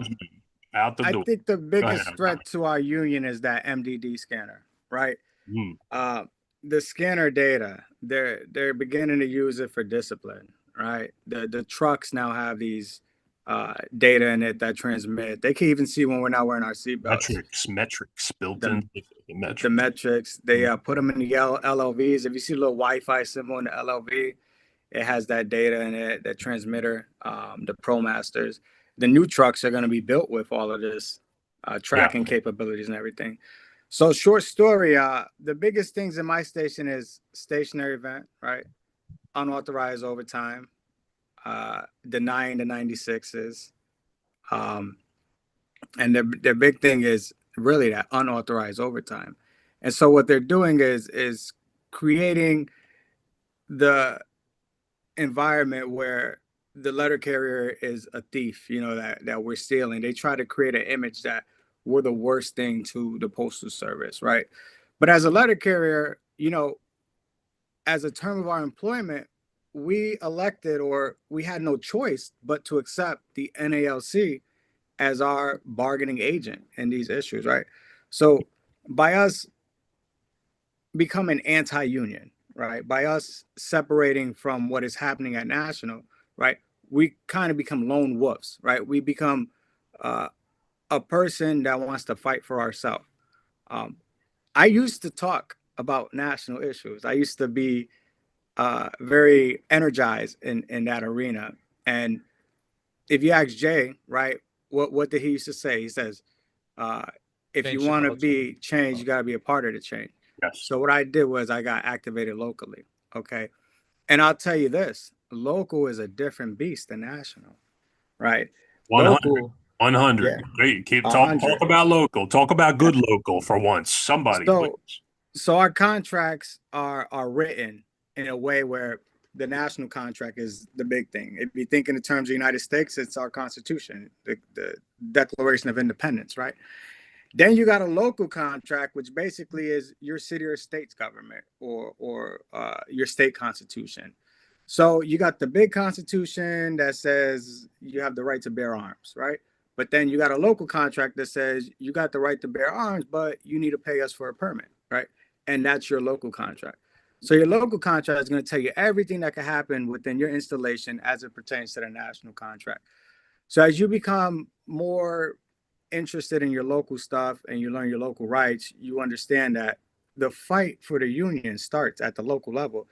If you're a grassroots politician, you always start something from the bottom, right? You don't just go to the top of the pyramid and remove the leader and expect that everything's going to shift into the place. No, you start from the ground floor. You build a house from the lowest foundation, and then you start building the different levels. And so I would encourage anyone that wants to change our union, become a shop steward, become an alternate steward, because what that's going to do for you is going to give you the opportunity to get educated, right? Educated in the contract, educated in the work practices, the way that things are supposed to flow. And then you start to see how things in your offices are being violated on a daily basis. Then you start to learn that some of the stuff management tells you is lies. One of the biggest things that management will try to tell you is that you're supposed to do your markovers in your truck 2 minutes in between your loops, right? That's a blatant lie, right? Right. Markovers is an office function, okay? When you finish your route at the end of the day, you bring your markovers back in with you, and you do them right there at your case. And management will fight you tooth and nail, say, oh, that's not what you're supposed to do. Get off my clock, unauthorized overtime. And what do? You say, all right, you instruct me to get off the clock. I'm going to get off the clock, but I want to let you know I'm going to ask for this time tomorrow morning. And you take your markovers the next morning, and you put it in your hot case with your new hot case mail. And now you put it in your 3986 markovers. But if you do them on the street, unconscious, it's the same time, right? Yeah. Unconscious thought. So I do my reviews, what you call markovers, on the street usually, right? But if I'm running late, I'll do them in the office, and I dare them to say anything. But that's the great thing about the markovers, right? I dare them to say anything to me. So if you remember what I said earlier, our route is created with a combination of your office time and your street time. The Postal Service wants your office time as small as possible. That's the mistake the post office should make. So that's the mistake they made. It should be clock in, clock out. A mail carrier out of any craft in the Postal Service should have carte blanche to work between 8 a.m. and 8 p.m. Well, I think only praying mailman has that privilege. But the stuff that we do when we go through. So my example was just a small example to show that once you become active and you start to learn stuff, you start to see things that are not supposed to take place. Eventually, there will become enough local presidents that stand up together at a national convention. Is it going to be LA this year? I don't know. Yeah. But don't forget, we have these every 4 years. We have rap sessions or in between the conventions every 2 years. So there are opportunities for you to become that person that gets inside of that room. But we're not going to get in there. Have you gone to these conventions? Hold on. Let him finish. We're not going to get in there by becoming outcasts from the beginning. And that's what I had to learn. Okay. So sometimes you have to attract a bee with honey rather than with vinegar. Are they our age when you go there? And so my big thing is about join the union, okay? Become active in the union. Start to learn a couple of things about how the system works. The post office has been for 250 years. There's no way that a carrier like me that's been here for less than 10,000 years is going to change decades of arbitration, of step 4 decisions, of step B decisions, of fights between President Rolando and James Rademacher or done some homework. He done some homework there. You know, it's years and years and years of people fighting. If you listen to Manny Peralta's interview the other day, it took him 15 years to get one manager removed from the Postal Service. After that manager had history of harassing carriers. 15 years. It's a process. And the biggest roadblock that I think is when the union fights itself. And that's where we are today. Like, it's a big internal fight. And my thing is always, we can handle that inside the union hall by going to meetings and challenging your president, challenging your executive council. You do that, but don't do it in front of the enemy. Chooch, this is my issue, Chooch. This is my issue. Please. Right? When carriers want to get stuff done, right? When the lowest level worker want to get stuff done, it's all this process and all these layers to get stuff done. But when the top, very tippy top district and what people Washington D.C., when they want to get stuff done, it's like that. You want to know why? Because it's people in certain positions and opportunity where they are in their lives. That's why I want to bring power to the lowest common denominator. I want to bring power to the carrier that just stepping foot in the office. Well, Jesse, I feel the need for that more now than ever. I just believe and to do that, it's you need to cut jobs at the top, man. There are too many people working at the post office that don't do shit all day. I believe. I know. I believe. I told Jay this. I know a guy that works at the Pentagon, and he goes up in Washington D.C. and he talks to people up there that's in charge of all of us. And let me tell you something. They're sitting in those offices not doing shit all day. And when I say shit, I say shit. I believe Steiner is looking at that Shit. right now. I believe They're that not he's doing looking. nothing. I understand that forever and ever. So when and unconscious like thoughts that. is talking about all these policies and all this local level and stuff like that, if President Trump said, "Hey, man, the carriers need to get paid $3,000 every 2 weeks," guess what? It would happen next month.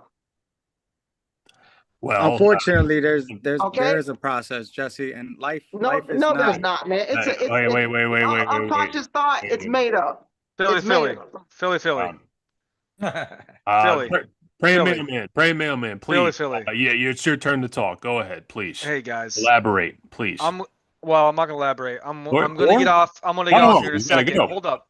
I'm gonna get off here in a second, but Interesting statement. Go right ahead. I am so grateful to be on this live stream with all you guys. You guys, we all wear light blue. I love you all so much. I've been talking to JB for the last couple of months. I've been talking to Chooch. He's been following me for a while. Badmouth, I just started talking to him. Or Morris, Mailman Derek, I've been following you for a long time, brother. Jesse, I just started knowing about you, brother, today. Unconscious Thoughts, I've been following you for a long while. Before I get off, can all you just tell me how long you've been carrying mail for? Because I don't know any of that stuff other than Chooch. All right, 20. Before I get off, go ahead, go. Just to break it up. All right, JB. JB, go ahead, brother. 15 years. Eric. 10. 10. Jesse.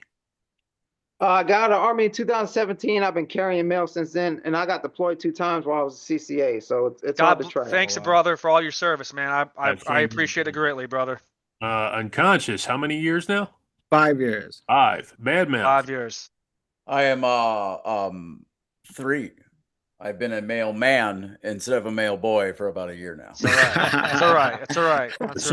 So much achieved in so little time. Oh, and someone tried to come after me last time, being like, "You guys didn't have no work before they got to the post office," because I know the carriers were all divas.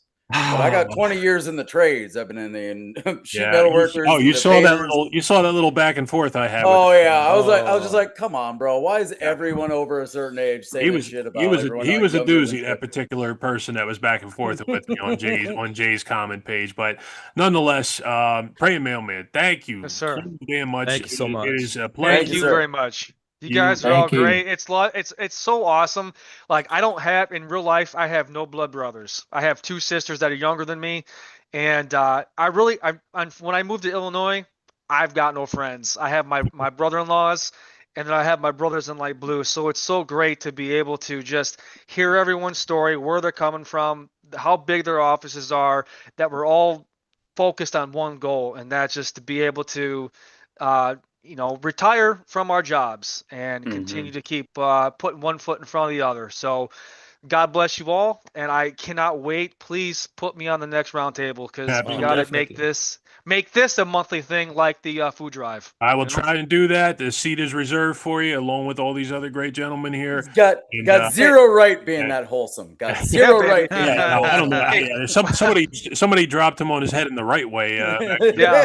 Well, one of these days when I get more comfortable, I'll really let you know what really goes on. In my office. I'm just kidding. But Unconscious Thoughts, please get with Chooch, and maybe we can exchange some contact information too, man, because you rock as well, brother. God bless you. You are such a smart man, and you are great. So I really appreciate you, dude. Hey, Chooch said he's going to have a monthly education Zoom meeting where we're going to learn the contract together. Yeah, there's nothing like people putting words in my mouth between me and this guy. Suddenly, Chooch. And Jay too. He must have fell asleep or something. He's listening. He's listening. Okay. He's lingering. Hey, Chooch. Yes, sir. Hey, man. Hey, Unconscious Thought. Yeah. I appreciate you, man. I know you work really hard. I know you're doing your thing in the local. I just want to debate you one-on-one. Yeah, baby. If you can set that up, Chooch, I'm down. Let me tell you this. I'm here for you, brother. Remember that. I'm here for you. I would hate to see what became of that, because I see that there is an accomplishment going on here at the end of a long argument, maybe about certain subjects, but you know, going out and putting the blues on in this day and age is something to be admired. And you know, that's where I draw the line of saying, you know, I love to hear everybody's opinion. I love to see the fire coming at everybody. It's crazy for me at this 20-year mark to say, like, what the frig am I doing here? But at the same time, I am so intrigued, and I'm so brought back to life in terms of friendships, in terms of networking, in terms of a little bit of more faith in things, to say that I was a dreary son of a bitch. I really saw the dark side of everything. And, you know, Jay, like I said, I hate having to give him credit for everything, but God damn it, he is just so good at Jay made this happen. I'm here right now because of Amen. Jay. Hey, shout out Amen. to Jay, man, and Chooch, you're doing God's work, man. Oh my God. I said that, you know, I have tried to fight this off so much, and yet right now I feel so glad that I could tell my family, I love you guys, but I need to do this right now. Absolutely. I need to talk to these guys, and I really want to just, you know, see everybody from top to bottom seeing something better, feeling something better. Regardless, I understand that the monetary part of things right now is like the dreary part of it all. I I never thought in a million years that I would be having this conversation. I never thought in a million years that the idea of table two wouldn't have hit me so hard to say that I can't listen to these stories and say that Renfro or Mike Cariff or CLC and James Henry, whoever takes that next seat, whoever it is going to have to show some balls. Going to have to show some serious balls to say, get this top heavy bullshit out of here and start paying the boys on the ground. Plain Yes, sir. Yep. plain and Yes, simple. sir. And the Yeah. path to righteousness there has a good amount to do with getting your head in that local and getting into that contract and reading, and like I said, they can come at me all they want, and I have a state of calm in me right now that allows me to really enjoy my day more than I ever had in 20 years. I want people to have that same feeling as time goes on, not get worse as time goes on. I said I hate, fathead old carriers that just think like, well, too bad for those guys. I can't stand that shit. I will go back and forth with them constantly through comments, and I just said, you know what? Why waste your time? That's their thought process. Off you go into the sunset. We're still in our time. I still got a That's long way right. to go. So That's right. I'm glad you guys are all along the way for me. Huh. I want to let everybody close out. Praying mailman, good night. I know you got to jump off. Go ahead. Thank you. Gotta take care of the boy. Is So anybody God bless you guys all, Yes, and God I bless. cannot wait to do this again, you guys. This was Good job, See you man. guys later. Thank you. Nice meeting you. All See you right. guys. Nice meeting you. Good job. I would like to let everybody have a final word. JB, please, final word of the evening. Anything you got, brother? Yes, sir. Well, first of all, I'm glad my microphone finally works. Yeah, I promise the third time is going to be a charm. I just you want to good. touch on one thing real quick that I wanted to say earlier. The business side. Like, I sent you a video earlier about this girl whose route got changed and they moved her businesses to the end of the route. So she can't really service the bit. I don't know why they make decisions like that. Like, we want to get business and then we piss businesses off. We're losing businesses. I told you about the drone business we lost. It's because of stupid decisions. So they want to make money. Every Saturday we have a service talk about getting leads, getting businesses, and then you see it right in front of we stop using 2 tons and all kind of crap. So I don't understand it. So that's something that needs to change too. That's good. Very good. I agree with that. I do see that management would rather you go through your route and take what's there when the people have it ready, put in the package pickup thing. Don't go back at the end of the day. And I said, well, I said we've given this impression that we can go back at the end of the day, and now suddenly, we're being taught. And it's hard. It's hard as the carrier who's thinking customer, customer, customer, while management's thinking numbers, numbers, numbers, and it really throws it a whole chink in the chain. And we just want to be able to do as we always do. Just like you say when you do a 99 walk, do the route like you always do it. Well, I've been told recently I have to not do it the way I've always done it, because we can't do the pickup and you don't count time towards that pickup and yada, yada, yada. But, quality, next subject, the next roundtable, we're going to talk about the quality of the mail. We'll get into that next. But JB, thank you, brother. I appreciate it. Over to Appreciate Derek. you. Derek, final statement. And, then, obviously we'll have more to say in the next one. What do you got for me? Yeah, my biggest thing is just status quo. We have to get rid of the status quo in the post office. Um, we're out of contract more than we're in contract, and then they're not paying us COLAs and contract raises and all that money they're saving. For them to say we don't have money is a joke, because they're paying us retro with interest and not the capital. And it's hard to change the status quo on the local level. That's my biggest thing. It's like it comes from the highest levels. All right. I hear you. Very, very, very much, seeing what the theme seems to be in everybody's story is to say that, we're looking up high and we're saying what is going on up there because we just feel like, everything rains down on us while they're, having steak and lobster. So Yeah. I appreciate it, brother. I appreciate you coming back on. Hope to see more of you. Mailman Derek, check him out. Jesse, Thanks. final statement. Go ahead, brother. I don't want to get too dark, guys, but I just want to tell you guys something about me. When I got out the military, I was suicidal, and I met my wife, and I didn't know what to do, and I met her aunt, and she said, "Why don't you work at the postal service?" And I applied, and they hired me really quick, and they put me to work really fast, which I love. I love working. And I did a really good job. And between my wife and the postal service, it saved my fucking life, guys. The And post office saved this man's and life. How about and, that? and I know I talk a lot of shit about the postal service, but I fucking love the postal service. It's the first delivery service of the United States before all the other ones.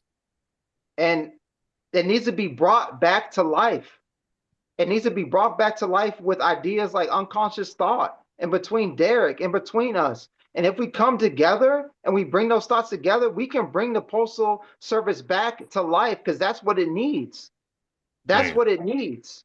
thank- It needs just a different ideas and it needs a breath of fresh air, and that's all I want to say, man. Just I Je- don't know. Yes, thank you for man, that's a lot. And I will attest to being in dark places and having feelings of not wanting to be around. And here I am today, 45 years old, father of two, the greatest wife, and going to get a little emotional on Truth here, but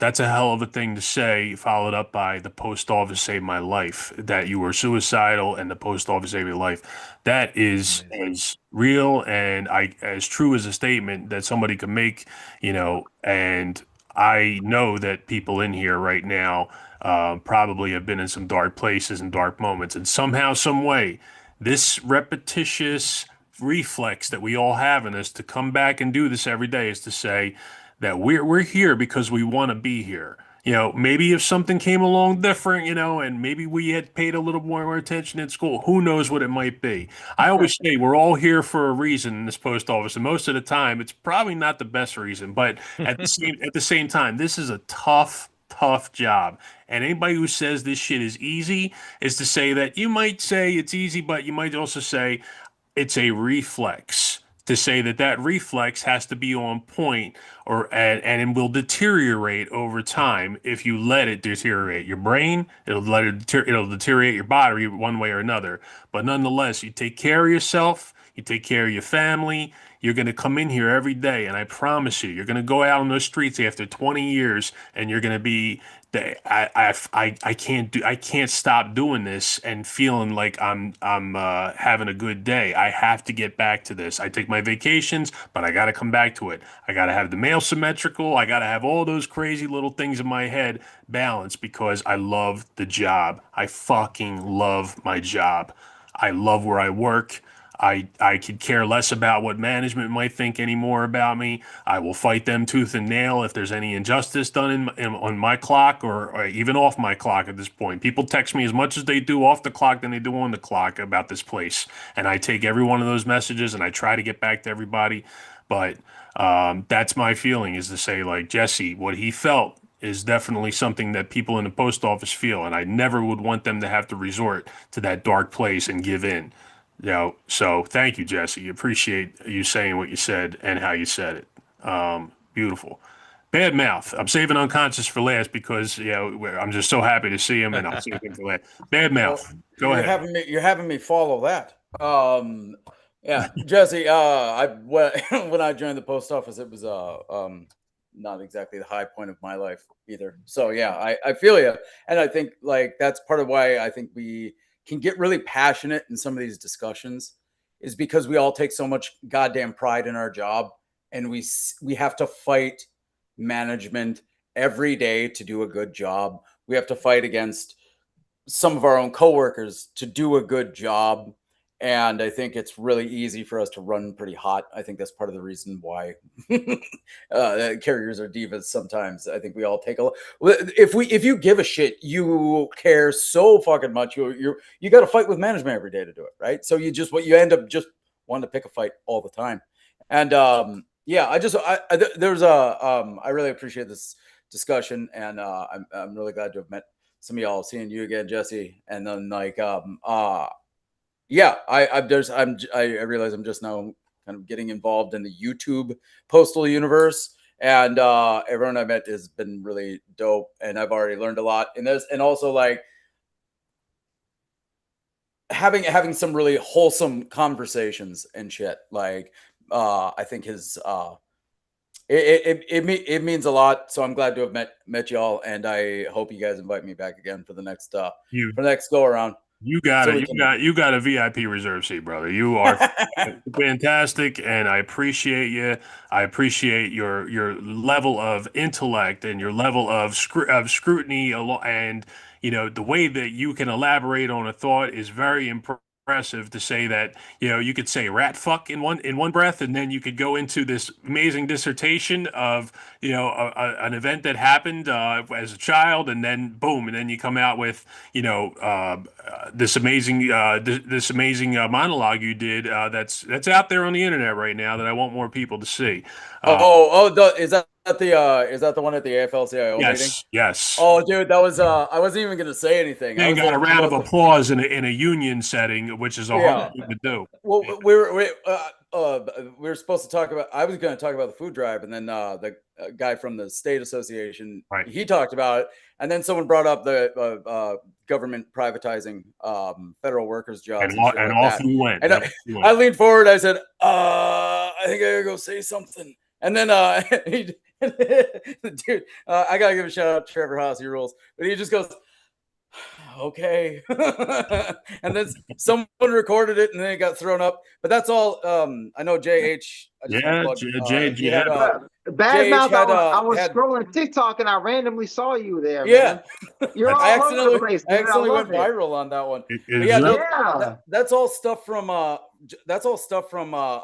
30 for 30 campaign that Next Gen Carriers is putting together. I know Corey's talked about it too, and I know Alan Gigax. A lot of people have been talking about it, but I was specifically going over the talking points for the 30 for 30 campaign. I know JH had John Murphy up on his pod or on at some point to talk about the 30 for 30. So I just want to plug that again. But you guys are dope. I'm going on mute. I'm talking too much, brother. Unconscious. You got the last word. Go right ahead. Yeah, I never thought I'll be in a Zoom with Badmouth. I never thought I'd get to meet you. That's amazing. Jay, that's Jay. That's all Jay. Got the YouTube podcast crossover. This is amazing. I feel honored to be here. You know what I mean?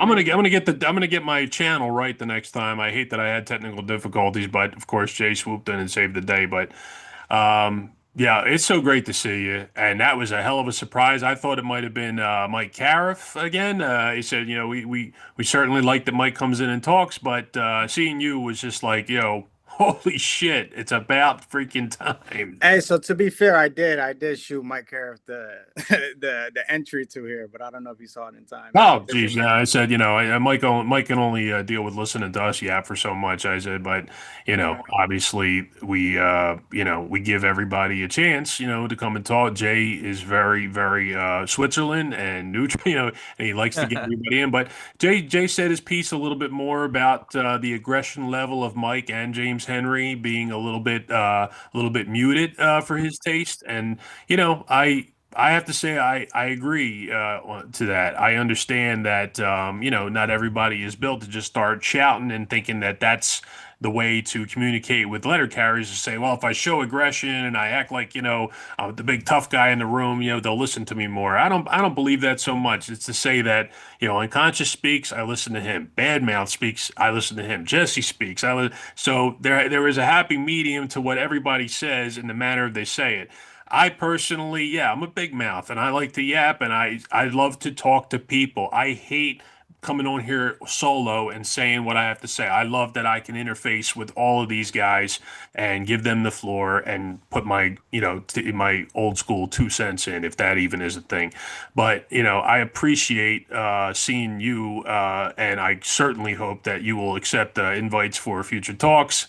That you inspired me more to get back on here and start something up. And I can even set up administrators through this Zoom setup to say, if you guys obviously want to be at the helm, I can hand that off to you. And I'm happy to share with everybody because hey, let's not forget about Mailman Derek, man. that knucklehead down there. I never thought I'd get to meet him either.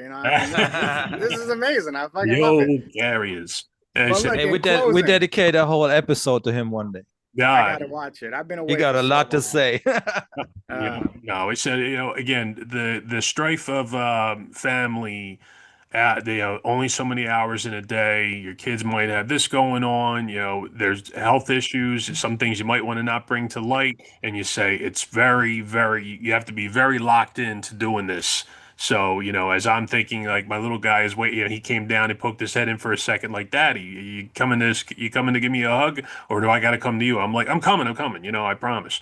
But I'm glad I did this. I'm going to continue to do this, and you guys are all going to be on that invite list, and we'll keep it going. The conversation has only begun, so I appreciate you all. Thank you very much. Thank you, Jay. Jay, are you there? Hold on. Do we let thoughts share his last thoughts? Okay. I got one quick second. No, go ahead. I just thought he was gonna say something. I was waiting to hear the knowledge. I could sure use a Miller High Life right about now. There goes the man of the hour. I appreciate y'all stopping by. I'm glad y'all was able to figure out what it was y'all was going through, and y'all went on for 2 hours and some change. I like the fact that y'all all came together and spoke about the things that needed to be spoken about. I'm hoping this is the first of many. And promise I'll do more. I definitely appreciate you, Mr. Badmouth, you, Mr. Derek, JB, Chooch, Mr. Thoughts. I appreciate you reaching out. And Jesse, don't come on here with no sleeves no more, because now I can't show me. It's only one of us that can't have sleeves, brother. There's only one room for Sheriffin. I'm really trying to flex here. Yeah. It's about to get too hot in Texas for me to even have pants on these calls. So I'll be in there with no sleeves next too.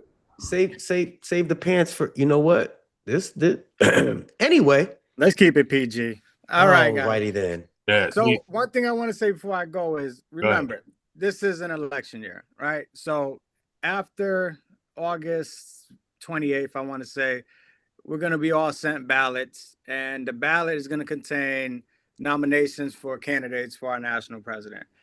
At that time, hopefully all the work that's been done to elect someone and the union has come together for our next president.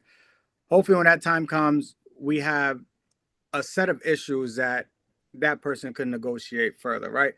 Because my fear is that by the time he becomes president, the contract that they're working on now may already be negotiated with the Postal Service. And unfortunately, that's in the hands of our current president, who shall remain nameless, right? Ryan Renfro. However, right, when I talk about the local shop steward, right, you got to remember he is the guy that you see every day. And sometimes in large offices like mine, where you have 80 carriers, right, when a carrier has a problem, that's the biggest issue to that person going on in their life, right? And the shop steward has to sit there and make sure that that carrier knows that his issue is being acknowledged, right? And that's why the local is so important. National politics are national politics, just like in our country, right? We all vote for a president of the United States, but the town of Houston still has bad potholes, right? The president of America doesn't fix the potholes in Houston. The mayor does, and the city council does. So when I speak about the union, I like to talk about it like that so people can understand that there's different levels to it. And ultimately, yes, the next president can come from the city council of Houston, but it's because the work that he did at the city council of Houston that makes him a potential candidate to run an entire union or a country. And so I don't want anyone to be discouraged or anyone to be disillusioned that everything's going to be fixed with the swift of a magic wand, because that's not how it works. That's not. There's a process, and if we want to change the process, there are ways to change the process. There's a way to ratify our Constitution, and that happens at conventions, and that is written in our Constitution. If anyone wants to go online and read it, and I know Badmouth was working with some people, so Badmouth is real familiar with how things can be changed, and there are people in California with great minds. There are people in New York with great minds. There are people all throughout the country, but ultimately it's working together and coming to some common ground that keeps us together that brings about that change. And until next time, I'll be here and you'll be there. Peace. Well said. That's his closeout. Yeah, Yes, you'll be here, you'll be there. I like that. Good to hear that again. Hope to see you more. I'm gonna be talking to you more. And thank you again, Jay, for straightening out my technical difficulties. I really appreciate that as always. You always got my back. And I want everybody to put their heads down, get a good night's sleep, because most likely you're all going to work tomorrow, like I am. So be safe out I there. got PT in the morning. Oh man, as I said, I'm hoping to get some vacation time in soon. It's been a minute, so I hope everybody gets a little bit of rest time in. But love you guys, appreciate you. Thanks everybody for sticking around. It's Chooch, that's Thanks, Bad Mouth, that's Unconscious Thoughts, that's Jesse, Mailman Derek, JB, and the great JH as always. And then Nick was supposed to be on, but Nick had to eat like 10 pizzas today or something. So we'll get him back in there. And yeah, thanks for stopping in too. Everybody be safe. Have a great night. Thank you. Thanks, Signing off. Chooch. Thanks, See you. Joe. God All bless. dirty forever. Thanks, Shoot. Thanks for having me on, See you man. guys. Thank you, brother. Be easy. Be safe. Be Be safe. talking. Be safe. Later. Hit that end button. There you go. Adios. JH signing off. I'm signing off. Yeah. All right, y'all. Good night. All right. Thank you, Jay.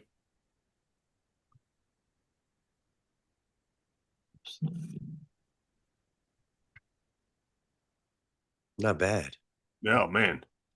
Whew. Not bad. Not bad. Yo, you're the greatest. Thank you. No problem, brother. No problem. Watching a movie, chilling. Got I'll, the kids in the background, grandbabies, doing my thug dizzle.